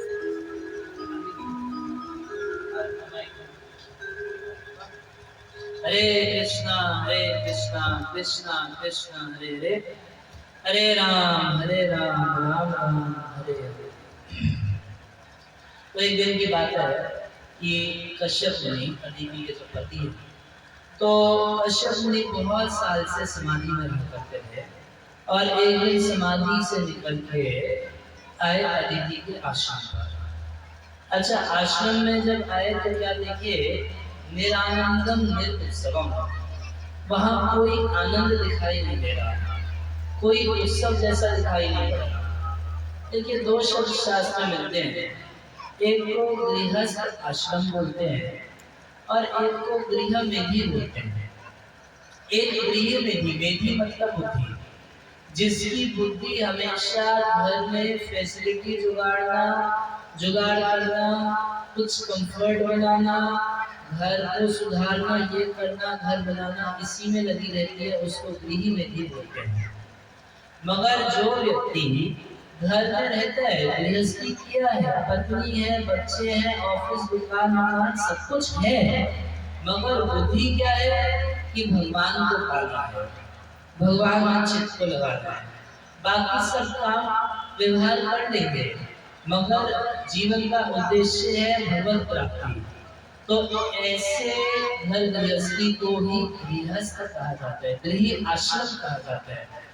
और आश्रम शब्द जो है, आश्रम कोई हो, उस आश्रम में हमेशा उत्सव बना रहता है, आपको आनंद मिलेगा। दुख कहाँ होता है? जहाँ गृह मेधी रहते हैं, जो बुद्धि एकदम बस घर में फैसिलिटी जुगाड़ करना, घर में सुख सुविधा बना के रखना, इसी में जिसकी बुद्धि रहती है, उसके घर में सुख नहीं रहता। तीसरे स्कंद भागवत में वर्णन आता है कि मनु महाराज मनु महाराज जब अपने घर में प्रवेश करते थे या कोई व्यक्ति जब उनके घर में प्रवेश करता था तो उसके शरीर के मन के सारे ताप दूर हो जाते थे। कोई दुख नहीं, कोई कलेश नहीं। मनु महाराज का घर ऐसा था कि घर में प्रवेश करने से सारा दुख संताप चला जाता था। और हम लोग का घर पता नहीं कैसे कि सारी टेंशन घर में आती शुरू हो जाती है। और घर से बाहर फिर भी थोड़ा ठीक थे, तो घर में घुसने के साथ सारी टेंशन हो जाती है। कारण क्या है कि हमारी जो गृहस्थी नहीं है, हम गृही मेधी होते जा रहे हैं। पूरी बुद्धि अपनी लगा दी है उस घर को सुख सुविधाजनक बनाने में। मगर यदि उस गृहस्थी का उद्देश्य है भगवत प्राप्ति, भगवान को पाना है, चित्त मन भगवान में लगा के रखना है, भगवत सेवा करनी है, भगवत आराधना करनी है, तो ऐसे घर में तो हमेशा उत्सव ही उत्सव होता रहता है। सुबह उठेंगे, सब लोग उठ के नहाएंगे धोएंगे। क्यों? ठाकुर जी की मंगल आरती करनी है, मंगल आरती करेंगे सारा परिवार एक साथ। पहले जमाने में सबके घरों में होता था। अब तो मोबाइल ने इतना खराब कर दिया है कि माता पिता कभी उठेंगे, बच्चे कभी उठेंगे तो सबके सब सीधे इसमें लग जाते हैं। भगवान से, भगवान का नाम जप करने से किसी चीज से कोई मतलब ही नहीं, सब खत्म होता जा रहा है। तो इसलिए चेतना बहुत दूषित होती जा रही है, और दूषित चेतना से व्यक्ति कभी सुख से नहीं रह सकता। तो पहले सब लोग सुबह उठते, नहाएंगे धोएंगे। एक ऐसा मत सोचिए गरीबों की बात कर रहे हैं, बड़े बड़े अमीर राजा के घर में ऐसे विधि हुआ करती थी। जयपुर के राजा महाराज जय सिंह, उनके घर में ठाकुर जी है, राधा गोविंद जी घर में है, उनके महल में है। और आज भी गोविंद देव मंदिर उन्हीं के राजमहल में, उनके घर में है। और तकरीबन बाकी सब दिन तो कम होंगे, मगर एकादशी के दिन कम से कम 5000 लोग सुबह सुबह 5 बजे आरती में पहुंचते हैं। जैसे के महल में राजा थे, मगर जीवनचर्या ऐसी थी कि सुबह सुबह सबके साथ मिलके भगवान की मंगल आरती करते हैं। तो ऐसे घर में तो निरंतर उत्सव ही दिखाई पड़ता है, सब आनंद में दिखाई देंगे, क्योंकि सबकी मति भगवान के, प्रभु के, ठाकुर जी के चरणों में लगी है। तो इसलिए कश्यप मुनि जब अदिति के घर में प्रवेश किए, उस आश्रम में प्रवेश किए, तो उनको ये भावना थी कि वहां जाऊंगा तो सब सुखमय दिखाई देगा, आनंदमय दिखाई देगा, उत्सवमय दिखाई देगा। मगर जब जाके देखे तो निरानंदमय, निरुत्सवमय ऐसा अदिति का घर देखे, तो माता अदिति से पूछती, अपनी पत्नी से पूछती, बोले क्या बात है, घर एकदम सूना सा दिखाई पड़ रहा है और तुम भी एकदम मुरझाए चेहरे। वो आए जब कश्यप मुनि, तो देखिए कितना ही दुख परेशानी क्यों ना हो, घर आए वो पति की, चलो आज की डेट में अगर आप प्रवचन करेंगे पति की सेवा करनी चाहिए तो स्त्रियां झगड़ा करेंगी, तो इतना प्रवचन नहीं करेंगे कि बहुत कुछ सेवा करनी चाहिए। मगर बेचारा थका मांदा, पैसा कमाया, कितने लोगों की गाली सुना, जानते ना, मार्केट में जाने के बाद दिन भर पाई कमाने के चक्कर में व्यक्ति को कितना कुछ सहन करना पड़ता है। बेचारा थका थका घर आया, कम से कम एक गिलास पानी तो पूछा जा सकता है उससे। क्या ये कर देने से हमारी ईगो बहुत हर्ट हो जाएगी? वो स्त्रियां ये सोचती कि हमको नौकरानी समझे हैं, इतना तो बनता है। तो जब अदिति के घर में कश्यप मुनि आए तो वो दुखी है, बहुत ज्यादा दुखी है। वहाँ कश्यप मुनि को बैठने के लिए आसन दी, उनको जलपान करवाई, और उसके बाद मुंह लटका के, जैसे स्त्रियां बैठती हैं, आप लोग को सब अनुभव होगा, हम लोग तो ब्रह्मचारी, आप लोग स्त्रियां अपना मुंह लटका के बैठ जाती हैं ऐसे से एकदम। तो कश्यप मुनि पूछे क्या बात है, किस बात का दुख है भाई, क्या कारण है तुम्हारे दुख का? कहीं ऐसा तो नहीं कि मैं रहता नहीं था घर पे तो सुबह शाम को प्रोग्राम नहीं करती थी, मतलब कुछ अग्नि में आहुति देना, यज्ञ करना, पूजा पाठ, कहीं ऐसा तो नहीं कि मेरे घर में वो सब बंद कर दी थी, या ऐसा तो नहीं कि घर में कोई अतिथि आया हो और खाली हाथ चला गया, उसका स्वागत सत्कार न किया गया हो। कह रहे जिस घर में किसी अतिथि के आने पर उसको कुछ खाने को ना दिया जाए, चलो खिलाए ना, कम से बोले कोई गरीब है नहीं था खाने को देने को तो पानी तो पिला सकते हैं। अच्छा कोई बोले नहीं हमारे पास पानी पिलाने के लिए गिलास नहीं है, पानी नहीं पिला पाएंगे, तो कम से कम कुछ सुंदर वचन तो कहे जा सकते हैं या नहीं कहे जा सकते। बोल रहे हैं कश्यप मुनि कि अगर किसी के घर में किसी अतिथि को, अतिथि उसको बोलते हैं जिसके आने की तिथि निश्चित नहीं है, तिथि नहीं बताया मैं 5 तारीख को आऊंगा 6 को आऊंगा सीधे आ गया, आज की डेट में तो बोलते हैं 8 टक्का। हम किसी के यहाँ गए थे, वो साधु उसका पति बोला, माता जी का पति बोला ये साधु लोग कहाँ से 8 टक्के 8 टक्के मतलब क्या कहाँ से 8 टक्के, कोई सूचना देते पहले फोन करते कुछ करते कहाँ से 8 टक्के। तो भागवत के पंचम स्कंद में लिखा है कि किसी के घर पर कोई व्यक्ति है, साधु या असाधु कोई है, और आए हुए मेहमान को अगर कोई टेढ़ी निगाहों से देखता है कि क्यों आ गया, तो उसको एक स्पेशल नरक में भेजा जाता है जब कुछ पक्षी उसकी उस आंख को नोचते हैं कि इसी आंख से तू देखा करता तू। हम लोग की संस्कृति ऐसी है कि पहले जमाने में तो घर में अलग से बैठक बनाई जाती थी, अलग से एक जगह बनाई जाती थी जहाँ कोई मेहमान आ जाए, अतिथि आ जाए, 1-2 रात रहना चाहे रह जाए, उसको खिलाएंगे पिलाएंगे, सेवा के पर्पज से ही बनाया जाता है। अब तो बनाया जाता है घर तो उसके बाहर ही बोर्ड लगा देते हैं कुत्तों से सावधान। अब इसका क्या मतलब हुआ, इसका मतलब कि अंदर सारे कुत्ते रहते हैं, सावधान रहिएगा। कश्यप मुनि कह रहे हैं कि ऐसे गृहस्थ जिनके घर में आए हुए अतिथि को कोई स्वागत सत्कार ना हो, वो तो सियार की बिल जैसा है। कोई सियार की बिल में जाके कोई थोड़ी ना रहना चाहेगा, वो घर नहीं है। तो ऐसा तो नहीं कि तुमने किसी अतिथि का सत्कार ना किया हो, या वृद्ध किसी नौकर चाकर की बहुत अपेक्षा की हो। भाई घर में कोई नौकर चाकर रहता है तो उसकी सारी जिम्मेदारी मालिक की हो जाती है। अब ये नहीं कि सिर्फ उससे काम करवाना है, काम तो वो करेगा मगर बीमार पड़ेगा तो दवाई कौन कराएगा, वो आप ही की जिम्मेदारी है, आपके घर का नौकर है, A to Z उसका सब कुछ देखना है। तो कहीं ऐसा तो नहीं कि नौकरों की केयर ना की रही हो। फिर कुछ है ऐसा कि कोई भिक्षु आया हो और खाली हाथ उसको भेज दिया हो, ये सब कारण है। व्यक्ति का मुंह अगर मुरझाया हुआ दिख रहा है तो इस प्रकार से कोई ना कोई दोषपूर्ण व्यवहार, दोषपूर्ण आचरण हुआ है, तभी उसका मुंह उतरा रहा है, नहीं तो क्यों मुंह उतरा रहेगा। तो कह रहे हैं कि इस तरीके से क्या कारण है, कहीं कुछ तो तुमसे त्रुटि बनी होगी। अच्छा घर में कुछ कमी है क्या, फर्नीचर वगैरह कुछ कम है क्या जिसकी वजह से मुंह लटका के बैठी हो। तो अनेक जिज्ञासा किए, माता पिता बोली भद्रम द्विज ब्राह्मण, हे ब्राह्मण आपकी कृपा से ब्राह्मण गाय सब लोग कुशल से, कोई दिक्कत नहीं। धर्मस्य जनस्य च, मैं धर्म का पालन करती हूँ, सुबह भी पूजा पाठ करती हूँ, शाम को भी पूजा पाठ करती हूँ, कोई नियम में त्रुटि नहीं की। त्रिवर्गस्य परम क्षेत्र, गृह में त्रिहार कह रही है हमारे घर में हर प्रकार की संपदा है, रुपये पैसे की एक दृष्टि से कोई कमी नहीं थी। कहाँ, अदिति के आश्रम में। बच्चों के पास कुछ नहीं है, बच्चे सब पकड़वा हो चुके हैं, देवता सारे पकड़ थे, मगर अदिति के आश्रम में बोली कि घर और काम सब कुछ अवेलेबल है, कोई दिक्कत नहीं।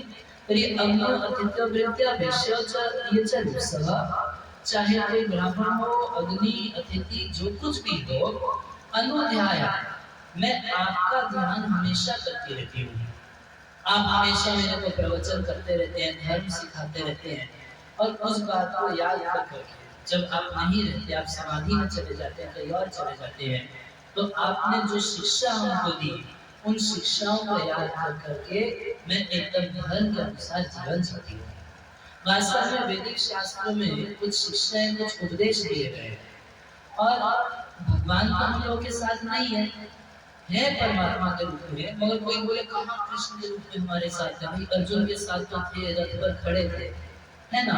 तो अर्जुन समस्या में पड़े तो भगवान ने उनको एक एक बात समझा दी, अर्जुन ये ठीक है, ये गलत है, ये करो, ये नहीं करो। हम कैसे सीखे भगवान से, उन्हीं भगवान ने अर्जुन के बहाने हम सबको कृपा करके भगवत गीता दी थी, और हमारे ऋषि मुनियों ने, आचार्य प्रभुपाद जी ने उसको संभाल के हम लोगों तक पहुंचा दिया है। उस भगवत गीता में भगवान के उपदेश हैं, भगवान के आदेश हैं, उन सबका स्मरण करते रहना चाहिए। और जीवन में जब कोई निर्णय लेना हो, ये करें या ये करें, तो भगवान के कुछ आदेश उपदेश याद करके उसके अनुसार कार्य करें। तो भगवान के अगर आदेशों को, भगवान के उद्देश्यों को, उनके वचनों का हम अनुस्मरण करते हैं तो 24 घंटा हम भगवान के साथ ही हैं, कोई वियोग ही नहीं रहेगा फिर भगवान से। माता देवी कह रही है अनुध्याया, मैं हमेशा ध्यान करती रहती हूँ, आपने जो जो मुझको बातें सिखाई हैं, समझाई हैं, वो सब सोचती रहती हूँ। और आपसे अपने संबंध को, आपकी पोजीशन को सोच के कि कल को कोई ये ना बोले कि कश्यप मुनि के घर में तो कुछ खाने को नहीं मिला, तो अपने से ये विचार करके कि मेरा संबंध आप जैसे महापुरुष से है, मैं धर्म आदि में 1% कहीं कोई त्रुटि नहीं होने देती हूँ, एकदम ध्यान से सब कुछ करती हूँ। सब लोग खुश हैं, कोई बीमार, कोई नौकर, कोई भिखारी, जिसने जब जो चीज चाहिए हमने उसकी वैसे सेवा की है। भगवान प्रजाध्यक्ष हुआ, मगर हे भगवान आप प्रजा अध्यक्ष हैं, आप प्रजापति हैं। आपको याद है ना, आप इतने सारे समाधि में चले जाते हैं, आप बाबा जी नहीं हैं, आप गृहस्थ हैं। याद आ रही है कि आप अभी विरक्ति नहीं है, संन्यास नहीं है। याद रखिए आप प्रजाध्यक्ष, प्रजापति हैं। और यश एवं धर्म भाष्य में आप हमेशा धर्म की कुछ बात कहते रहते हैं, मैं उसको हमेशा याद रखती हूँ। शरीर मन से उसका पालन करती हूँ, सब कुछ करती हूँ, मगर अब आपका भी तो कुछ कर्तव्य बनता है, नहीं बनता है? कुछ कर्तव्य बनता है। बोले तवे मारीची मना शरीर प्रजा एवं सत्व रजस तमोजस्या। ये भगवान ने सृष्टि की, भगवान ने ही सुर बनाए, भगवान ने ही असुर बनाए, मगर भगवान सबका पालन पोषण की जिम्मेदारी निभाते हैं नहीं निभाते? तो आप भी संतान उत्पन्न करके ऐसे ही नहीं, जिम्मेदारी उठानी पड़ेगी। अच्छा, एक दूसरी बात और रख दी है कि ये समो भगवान असुर आदिशि प्रभु, भगवान से ही देवता प्रकट हुए, भगवान से ही असुर प्रकट हुए, मगर भगवान कह रही है कि समो, भगवान दोनों के प्रति एक समान है, भगवान कभी भेदभाव नहीं करते। मगर फिर भी देखा जाता है तथापि भक्तन भजते महेश्वर, फिर भी ये देखा जाता है कि भगवान अपने भक्तों का स्पेशल टेक केयर करते हैं। एक जनरल टेक केयर भगवान सबका करते हैं। सबकी नाक तक फ्री में ऑक्सीजन, ये कौन सी फैक्ट्री में बनता है? किसी की फैक्ट्री में नहीं बनता, भगवान ने दिया है। ये सूर्य के प्रकाश की व्यवस्था किसने दी है? भगवान ने दिया। आप बोलेंगे मुझे हेलोजन लाइट लगा के काम चलाएंगे, क्या चल जाएगा काम? नहीं चलेगा। खेती कैसे करोगे जब जनवरी के महीने में 3-4 दिन कभी कभी सूर्य देवता दर्शन नहीं देते, सब हाहाकार करने लगते हैं कि कब सूरज वापस आएगा। सूर्य के बिना कितना आर्टिफिशियल साधन कर लीजिए, काम नहीं चलने वाला। वो सूर्य की व्यवस्था भगवान ने दी, नाक तक फ्री में ऑक्सीजन सप्लाई भगवान ने दिया। हर व्यक्ति का पालन पोषण करते हैं, कोई भजन करे चाहे ना करे, भगवान का भक्त बने चाहे किसी चपरासी का भक्त बने, उससे कोई मतलब नहीं। इतना पालन पोषण भगवान सबका एक जैसा करते हैं, सबको देते हैं। मगर भगवान भगवत गीता में कहते हैं समोहम सर्वभूतेषु न मैं द्वेष्टि अस्ति न प्रिया, मैं सबके प्रति समान हूँ, किसी से झगड़ा नहीं है, कोई बहुत प्यारा नहीं है। मगर किंतु जो मेरा भजन करता है, जो 24 घंटा मेरे बारे में सोचता है, मैं भी 24 घंटा उसके बारे में सोचता हूँ। आप किसी ऐसी कंपनी में नौकरी करना चाहेंगे जहाँ क्लर्क को और सीईओ को एक जैसी सैलरी मिलती हो? कंपनी के मैनेजर को भी उतनी पगार मिले जितनी झाड़ू मारने वाले हो, ऐसी कंपनी में कोई नौकरी करेगा? कोई नहीं करना चाहेगा ना। तो अगर भजन करने वाले का भी उतना ही टेक केयर भगवान करें जितना ना भजन करने वाले का, तो कोई भजन करेगा? क्यों करेगा? भजन करने वाले का भगवान स्पेशल टेक केयर करते हैं। बाकी सबके लिए भगवान ने कर्म बंधन पर छोड़ दिया। अच्छा करोगे अच्छा फल, बुरा करोगे बुरा फल, मुझे उससे कुछ नहीं, आज नहीं तो निश्चित कल। मगर जो भजन करते हैं उनका टेक केयर, उनका देख रेख भगवान खुद करते हैं। उनके जीवन में सुख दुख का हिसाब किताब सब चीज भगवान अपनी जिम्मेदारी लेते हैं। गीता में बोले योग क्षेम कहा में हम, उनके योग उनके क्षेम का तेरे जो कुछ उनके पास है उसकी रक्षा मेरी जिम्मेदारी है, और जो नहीं है वो मैं उसको ला ला के दूंगा। ये भगवान जिम्मेदारी लेते हैं। तो अदिति माता कश्यप मुनि से कुछ काम करवाना चाहती हैं, उसी की भूमिका रख रही है। कहिए भगवान है, सबके प्रति सम है, सब उन्हीं की संतान है, सबके प्रति सम है, फिर भी भजन करने वाले का पक्षपात करते हैं नहीं करते? हाँ करते हैं, इसमें तो कोई संशय नहीं करते हैं। तो बोले फिर आपको भी तो करना चाहिए। मैं मानती हूँ कि दीदी दैत्यों की माँ भी आपकी पत्नी है, दैत्य भी आप ही के पुत्र है, देवता भी आप ही के पुत्र है, मगर देवता आपके आज्ञाकारी पुत्र है। उनका take care, special take care करना आपकी जिम्मेदारी है। तो पूछने लगे कश्यप मुनि, अरे हुआ क्या, बाल बच्चे तुम्हारे ठीक है ना? तब तो बिल्कुल फूट फूट के रोना चालू कर दिए। बोली वही तो सही प्रभु, हमारे बच्चों को क्या पता है, पूरा जिसे रोना शुरू कर दिया। आप जानते होंगे कि एक कहावत है कि स्त्रियों की आंख में आंसू नहीं रहते हैं, उनके हाथ में आंसू रहते हैं, जब मर्जी निकाल देती है। पूरा रोना शुरू कर दी और इस तरीके से बोल रही है, तस्मात् ईश्वर चिंत्या में शेष चिंता सुव्रतः। आप गृहस्थ हैं, आपको विरक्त नहीं है, आप हम लोगों की चिंता कीजिए। हमारे पुत्र जो है हित श्रियो हित स्थाना, वो हित श्रिय धन संपत्ति से खो चुके हैं, हित स्थाना स्वर्ग का स्थान अपना खो चुके हैं, सब अपने पाहिना प्रभु, उन अब हम सबकी आप रक्षा कीजिए। तो कश्यप मुनि जब इतना सुने और सुनने के साथ उनके मन को समझ गए, कह रहे उनकी सीधी सीधी इच्छा थी कि दैत्यों को हटाओ और हमारे पुत्रों को वापस स्वर्ग दिलाओ। अच्छा, आप एक समस्या समझने का प्रयास कीजिए। भगवान के पास एक बहुत बड़ी समस्या आ जाती है। जैसे एक पिता होगा, उसके 5 पुत्र हैं, पुत्र आपस में झगड़ा करते हैं तो पिता के बारे में नहीं सोचते, उनका आपस में इतना झगड़ा है वो अपने बारे में सोचते हैं, बस झगड़ा करते रहते हैं। मगर अगर एक पुत्र दूसरे पुत्र को गोली से उड़ा दे, दो भाई एक दूसरे को गोली से उड़ा देते हैं, दुख किसको होता है? प्रॉब्लम में कौन है? पिता प्रॉब्लम है। पिता के लिए तो दोनों बच्चे हैं ना। अब उसी तरीके से कश्यप मुनि की दोनों संतान है, दैत्य भी उन्हीं के संतान है, देवता भी उन्हीं की संतान है। कश्यप मुनि का दिक्कत है, ये लोग तो आपस में झगड़ा कर रहे हैं, अरे उसको हटाओ हम बैठेंगे, उसको हटाओ हम बैठेंगे। दुखी कौन हुआ? पिता दुखी हुआ, कश्यप मुनि दुखी हुए। और दुखी इतनी ही बात पे नहीं हुए, वो बोले कि अरे देखो ये देवताओं की माँ है, मगर बुद्धि कैसी है? एवं अभ्यर्थितो दित्या हस्ताम आह स्वयं एव। अंदर से तो कश्यप मुनि दुखी थे, मगर बाहर से कुछ मुस्कुराया। बोले ये देवताओं की माँ है, ये इसकी बुद्धि है, ये इसकी सोच समझ है। थर्ड क्लास, एकदम थर्ड क्लास। अहो माया बलम विष्णु स्नेह बद्धम इदम जगत। अहो कितना आश्चर्य की बात है, ये देवताओं की माँ होके भी ये बच्चे को चुप नहीं देना। आप तो बदल में बैठ के बच्चे बात करना मत करिए, सामने देखिए ये गेंद वाले बच्चे आपके सामने बैठ के बात कर रहे हैं, उनको शांत कीजिए।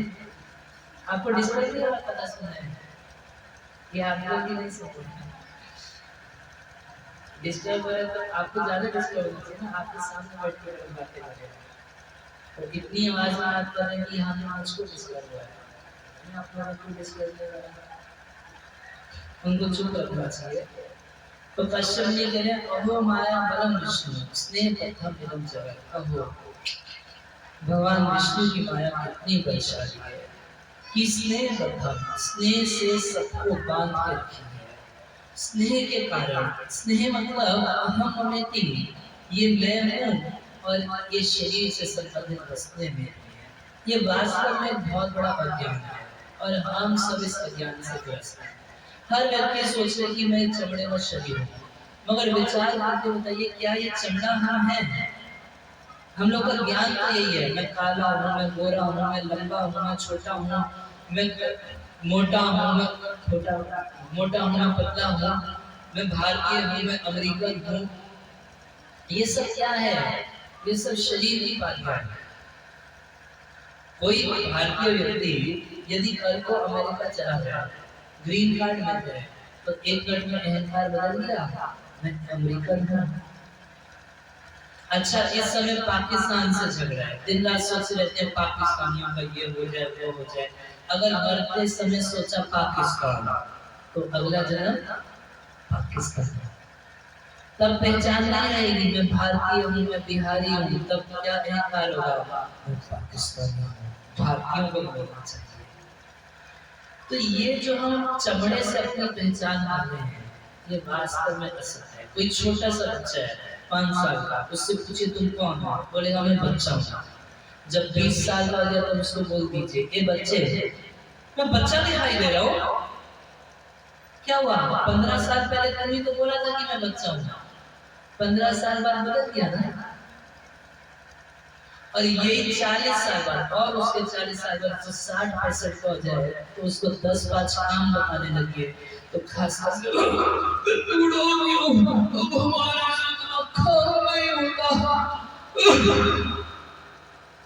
तो अहंकार बदल गया। एक समय था जब बोल रहा मैं जवान हूँ, अब क्या बोल रहा है मैं बूढ़ा हो गया हूँ। तो ये जो शरीर से हम पहचान कर रहे हैं, ये पहचान झूठी पहचान कर रहे हैं। हम ये चमड़े का शरीर नहीं है, इस चमड़े के शरीर के भीतर हम कुछ और हैं। यदि ऐसा नहीं होता, अच्छा आप लोग एक बार अपना आँख पे उंगली रखिए, रखिए सब लोग आँख पर लोग, क्या बोलेंगे इसको? मैं आँख, मेरी आँख, क्या बोलेंगे? मेरी आँख है ना, मेरी नाक, मेरा मुंह, मेरा हाथ, मेरा पैर, तो फिर मैं कौन हूँ? इसका मतलब मैं कोई और है ना। अगर मैं ये नहीं कहता मैं आँख, मैं कान, मैं नाक, नहीं, मेरी आँख, मेरी नाक, मेरा कान, मेरा मन, तो फिर मैं कौन हूँ? इस सबसे अलग कुछ मैं हूँ या नहीं?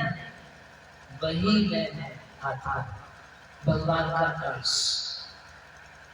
मगर इस शरीर में रहते रहते हमारी एक पूरी भावना हो गई है कि मैं शरीर हूँ। जैसे आप रिक्शा लेते हैं ना, तो किसी व्यक्ति को रिक्शा वाले को बुलाना, रिक्शा में एक व्यक्ति बैठा है जो रिक्शा चला रहा है, रिक्शा वाला, रिक्शा वाला।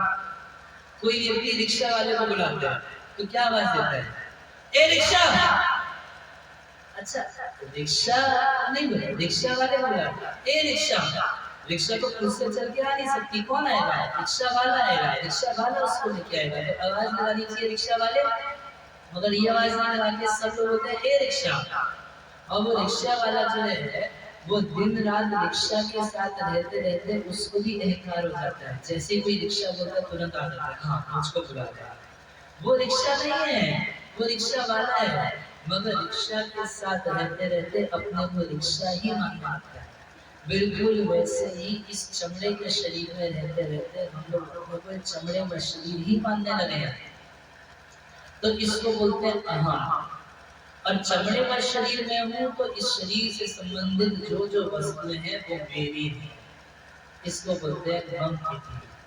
एक पत्नी मेरी हो गई, घर मेरा हो गया, उसका बिस्तर हमारा हो गया, खेत हमारा हो गया, ये हमारा, देश हमारा, ये हमारा, वो हमारा, मेरा मेरा मेरा मेरा मेरा। कब तक?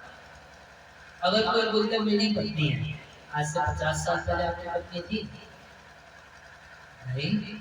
आज से 50 साल बाद तो आपकी पत्नी होगी नहीं। तो फिर ये बीच में ये कौन सा व्यापार आ गया? बस 50 साल के लिए, 30 साल के लिए, 40 साल के लिए मेरा पति है, मेरी पत्नी है, मेरा बच्चा है, मेरी माँ है, मेरा बिस्तर है, मेरा घर है, ये सब वास्तव में भगवान की माया है।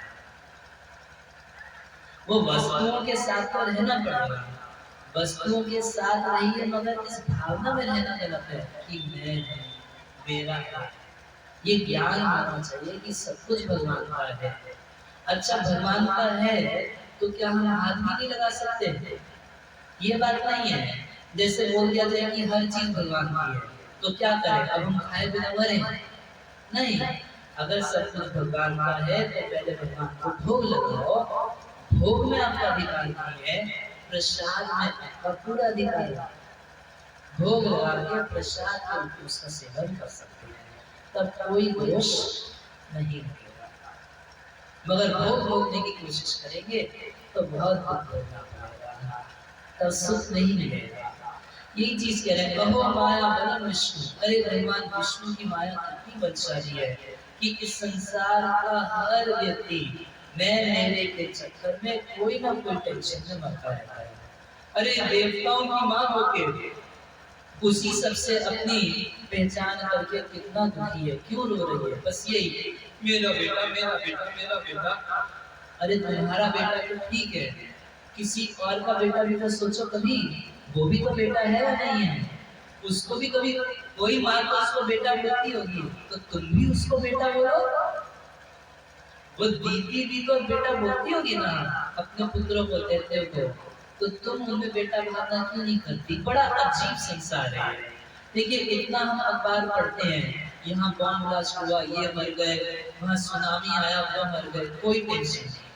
अभी 10-1 साल पहले बद्रिका आश्रम में और बहुत पत्थर टूट के गिरे थे, हजारों लोग उसमें मर रहे थे। अच्छा, लोग टीवी पर देखते थे, न्यूज में पढ़ते थे, कोई फर्क नहीं पड़ता था।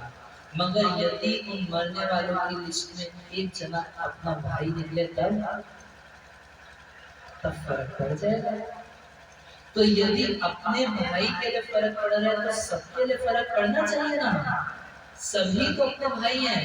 नारे लगाने बड़े आसान है, हिंदू मुस्लिम सिख ईसाई चार भाई भाई भाई भाई, ये भाई वो भाई। अरे हिंदू हिंदू आपस में एक दूसरे को भाई मान लिया तो भी बहुत बोलना चाहिए। दूसरे बाहर बाहर भाई बनाने के लिए हम लोग जाते हैं। सब अगर भाई हैं तो दूसरे के दुख से दुखी होना चाहिए या नहीं चाहिए? निश्चित रूप से दूसरे के दुख में दुखी होना चाहिए, मगर कोई नहीं होता। मंदिर जाते हैं तो क्या बोलते हैं? सुख संपत्ति घर आ रहा है, कष्ट मिटे उनका। भाई सारा सुख संपत्ति हमारे पास आ जाए, दूसरे लोग मरे, और हमारे शरीर का सारा कष्ट चले, दूसरे लोग कष्ट में रहे। तो ये सब वास्तव में भगवान की माया है। बिल्कुल सब पकड़ लिए। अहो अहो माया बलम विष्णु। ये भगवान विष्णु की माया कितनी बलशाली है कि देवताओं की मां तक तो नहीं छोड़ेगी। स्नेह बंधन, ये स्नेह के बंधन में ऐसे जकड़ के रखती है कि इदम जगत, संपूर्ण जगत इसी में बंधा रहता है। और ये ऐसा बंधन डाल देता है कि व्यक्ति अपने घर परिवार से बढ़कर कुछ नहीं सोच पाता।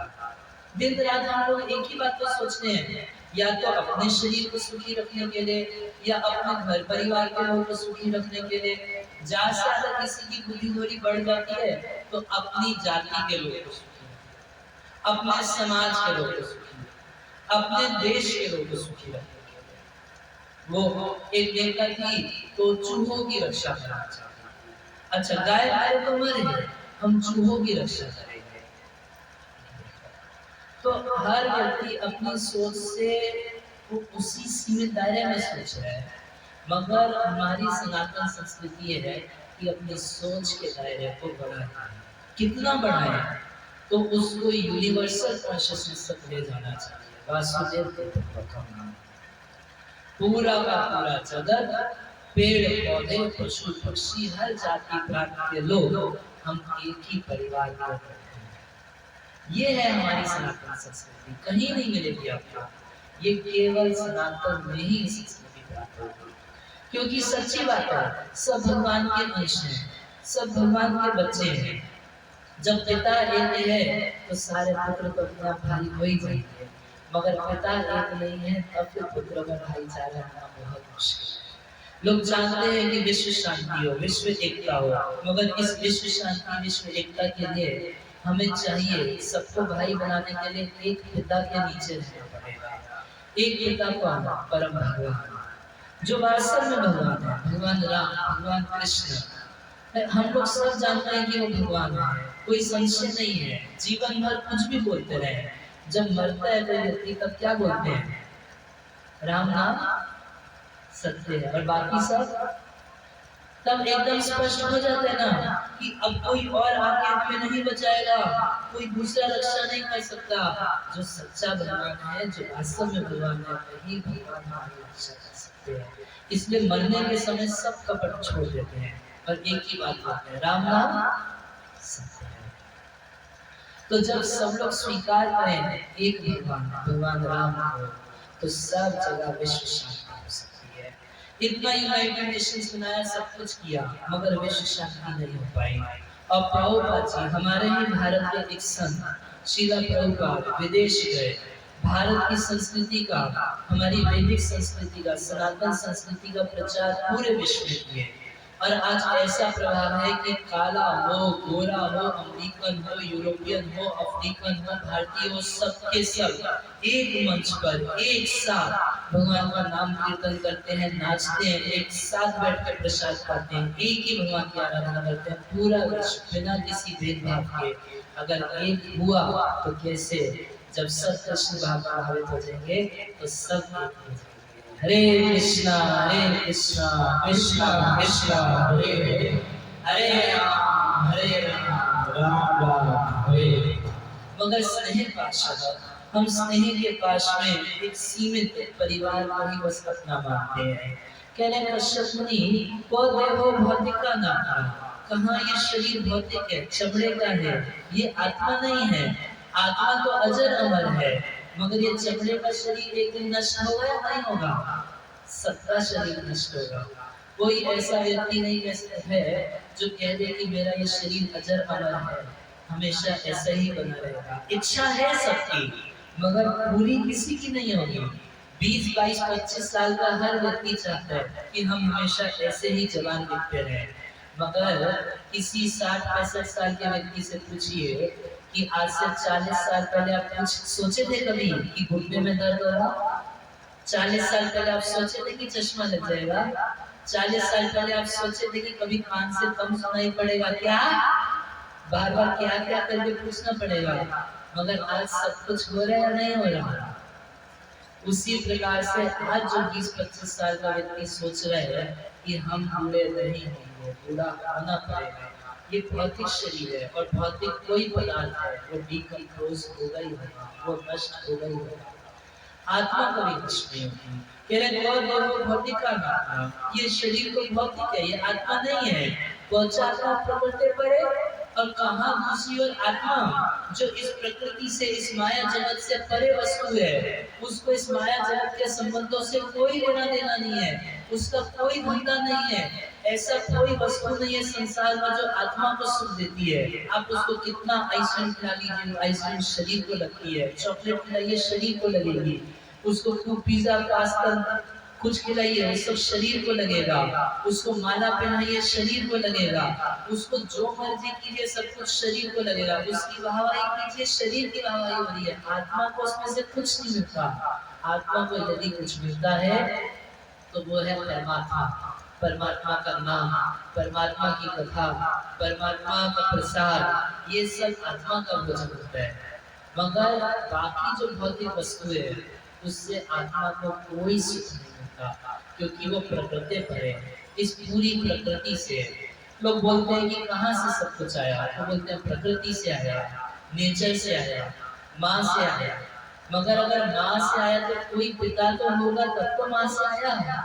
तो कोई ऐसी माँ तो नहीं है जो बिना पिता के, बिना पति के माँ बन जाएगी। अगर माँ से सब कुछ आया तो कोई को पिता होगा। भगवान भगवद गीता में बोलते हैं अहम बीजा प्रदाता, मैं ही वो बीज प्रदाता पिता हूँ जिससे सब कुछ आया है। तो ये प्रकृति से परे है आत्मा। आत्मा कब संतुष्ट होती है? हम लोग शरीर के लिए दिन रात इतना कुछ कर रहे हैं, इतना कुछ जुटा रहे हैं, इकट्ठा कर रहे हैं, दिन रात मेहनत कर रहे हैं, कश्मीर से कन्याकुमारी दिन रात ट्रक चल रहे हैं, कन्याकुमारी से वापस कश्मीर दिन रात मेहनत कर रहे हैं, जुटा रहे हैं। जैसे कोई चींटी या कोई चूहा देखेंगे तो चूहा कितना इंपोर्ट एक्सपोर्ट का बिजनेस करता है, जहाँ जाके सामान इकट्ठा कर करके बिल में लाके इकट्ठा करता रहता है। मगर कितना ही सामान इकट्ठा कर लीजिए, सुख सामान से कभी नहीं मिल पाएगा। थोड़ा सुख मिलेगा किसको? शरीर को, मगर आत्मा संतोष का अनुभव नहीं करती है, इसलिए हम लोग सुख अनुभव नहीं कर पाते। जब आत्मा प्रसन्न हो जाएगी तो बाकी सब अपने आप प्रसन्न हो जाएगा। तो कह देहो भौतिक आत्मा त्वचात्मा प्रकृति परे, और कहा ये शरीर जो आत्मा नहीं है, और कहा आत्मा जो इस संपूर्ण एक गोचर जो कुछ भी है माया पदार्थ जो कुछ है इससे परे है। कस्य के पति पुत्र आद्या, कश्यप मुनि मन में सोच रहे हैं, बोलने की हिम्मत नहीं है तेरे कौन किसका पति है, कौन किसका पुत्र है। यह बोल भी दिए एक बार द्रौपदी माता को कि क्या तुम ऐसे देहात्मधि में बात कर रही हो, अरे कौन किसका पति है, ये सब पति संबंध। अरे वास्तव में पति तो भगवान है, जगत पति है, वो ही सबके पति है, रमापति है, लक्ष्मीपति है, वो सबके पति है। तो हम लोग तो चमड़े के पति हैं। पति भी बदलते रहते हैं ना, आपको मालूम होगा ना, जब शरीर बदलता है कुछ लोग बोलते हैं कि 7 जन्मों का रिश्ता है। एक बार एक पति पत्नी जोड़ा हुए बड़े एक बार कि हम लोग तो हमेशा जन्म जन्मांतर साथ रहेंगे। कोई हमको बताया कि 7 जन्मों का संग होता है। तो एक महात्मा के पास गए, पूछे कि महात्मा जी हम लोग का 7 जन्मों तक का संग चलेगा ना? तो महात्मा जी बड़े बड़े बोले हाँ ये तुम्हारा 7वां जन्म है। अगर ये भी मान लो कि 7 जन्मों का संग है तो 7 जन्मों के बाद तो खत्म हो ही जाएगा ना। कौन किसका पति है और कौन किसका पुत्र है? कस्य के पति पुत्रागा मोह एव ही कारण। इस सब का कारण केवल मोह है, केवल देहात्म बुद्धि है। तो इसीलिए ये सब मोह मत करो, रहने दो। असुर लोग हैं, अगर स्वर्ग की गद्दी पे उनको रहने दो, और तुम्हारे बच्चे भी रोटी सबको मिल रही होगी उसकी चिंता मत करो। सब जी तो रहे हैं, उसमें किसी को कमी नहीं होगी, सुख से रहो। आप समझ सकते हैं अदिति के मन में इतना मनोरथ था कि हमें स्वर्ग पाना है, पैसा कमाना है, ये करना है, वो करना है। तब ज्ञान की बात थोड़ी ना समझ में आने वाली है। तब तो और फूट के रोना शुरू कर दी। अब सारा प्रवचन हम ही लोगों को सुनाते हैं, हम लोग बस दुख हो गए, हम लोग सब सही लेते हैं। पूरा इतना फूट के रोना चालू कर दी कि तब कश्यप मुनि को प्रवचन थोड़ा सा बदलना पड़ा। बोले अभी इसको ज्ञान देने का फायदा नहीं है, ज्ञान दूंगा तो कुछ समझने को तैयार नहीं है। तो फिर क्या बताया? तो दूसरा उपदेश दिए, बोले भगवान की भक्ति करो, भक्ति करने से तुमको जो चाहोगे भगवान दे देंगे, और साथ में तुमको ज्ञान भी हो जाएगा। एक अलग से ज्ञान देने का प्रयास कर रहे थे कि अगर देहात्म समझा दूं तो इसको मैं अच्छे से हरि भजन में लगा दूंगा। भाई भगवान गीता में बोले कि 4 प्रकार के लोग मेरी शरण में आते हैं। कोई दुखी है, कोई धन की आशा करता है, धन चाहता है, कोई ज्ञान प्राप्त करना चाहता है, और चौथा बोले कि ज्ञानी मेरी शरण में आता है। जिसको ज्ञान है, संसार में क्या मिलते हैं, क्या मिलते हैं, क्या टेम्पररी है, क्या परमानेंट, कुछ ज्ञान रखा है वो आता है। भगवान गीता में बोले सबसे बेस्ट को ज्ञानी व्यक्ति है। क्यों? क्योंकि वो निष्काम भाव से तुरंत मेरे भजन में लग जाता है, और बाकी सब अपनी कामनाओं की पूर्ति के लिए मेरा भजन कर रहे हैं। तो बेटर कौन है? जो ज्ञान है, और ज्ञान है इसलिए संसार की वस्तु न चाहते भगवान को चाहता है, ऐसा व्यक्ति सबसे बेस्ट है। तो कश्यप मुनि की इच्छा थी कि इसको मैं ज्ञान दूं और फिर इसको भगवान की भक्ति में लगा दूं, जिससे भगवान को पा जाए, तो जल्दी पा जाएंगे। मगर समझ गए उसका स्टैंडर्ड उतना नहीं है। तो अगर स्टैंडर्ड इतना नहीं है तो भक्ति कर ही नहीं सकती क्या? नहीं, किसी स्टैंडर्ड का व्यक्ति भक्ति कर सकता है। अब किसी व्यक्ति के मन में कोई भौतिक कामना नहीं है तो भक्ति करेगा। किसी व्यक्ति के मन में सारी भौतिक कामनाएं, सब कुछ चाहिए, जो कुछ है सब कुछ हम ही को चाहिए, ऐसा व्यक्ति हो तो वो भी भगवान की भक्ति करेगा अगर, तो उसको जो चाहेगा भगवान वो भी दे देंगे, साथ में उसको ज्ञान भी दे देंगे और साथ में अपना चरण कमल देके उसको तृप्त कर देते हैं। ये चीज समझाने के लिए अब कश्यप मुनि ज्ञान देना किए और अदिति माता को एक व्रत के बारे में बताए जिसका नाम है पयोव्रत। ये 12 दिन का व्रत है, कम दिन का व्रत है, तो ये सीधे अश्रद्धा मत कीजिएगा। कोई व्रत 7 ही दिन का होता है, जैसे भागवत सुनना, ये 7 दिन का व्रत आप लोग किए हैं, इस 7 दिन हम सुनेंगे। कुछ लोग 6 दिन का व्रत किए और बाद में आएंगे वो लोग 5 दिन का व्रत करेंगे, मगर ये 7 दिन का व्रत बहुत शक्तिशाली है। परीक्षित महाराज ने आपको 7 दिन कथा सुन के भगवत प्राप्ति करनी है, तो केवल 12 दिन का व्रत है, ये सुन के अश्रद्धा नहीं कीजिएगा। केवल 12 दिन यदि इस व्रत को करेंगे तो भगवान प्रकट हो जाएंगे। तो एक बहुत सुंदर पयोव्रत का उद्देश्य ये, कैसे भगवान की पूजा की जाती है, कैसे उनका ध्यान करना चाहिए, कुछ जप करना जरूरत है या नहीं है, भगवान को प्रणाम करना जरूरी है या नहीं है, कभी नहाना धोना चाहिए या नहीं नहाना धोना चाहिए, सारी बातें बड़ा खोल के कश्यप मुनि माता अदिति को सुनाए हैं। उसको हम लोग कल सुनेंगे। हरे कृष्ण। ग्रंथराज श्रीमद् भागवतम की जय, जय गुरु श्रील प्रभुपाद की जय, जय बोल हरि हरि। हरे कृष्णा, जोर से बोलिए हरे कृष्णा, हरे कृष्णा, कृष्णा कृष्णा हरे हरे, हरे राम, हरे राम, राम राम, हरे हरे।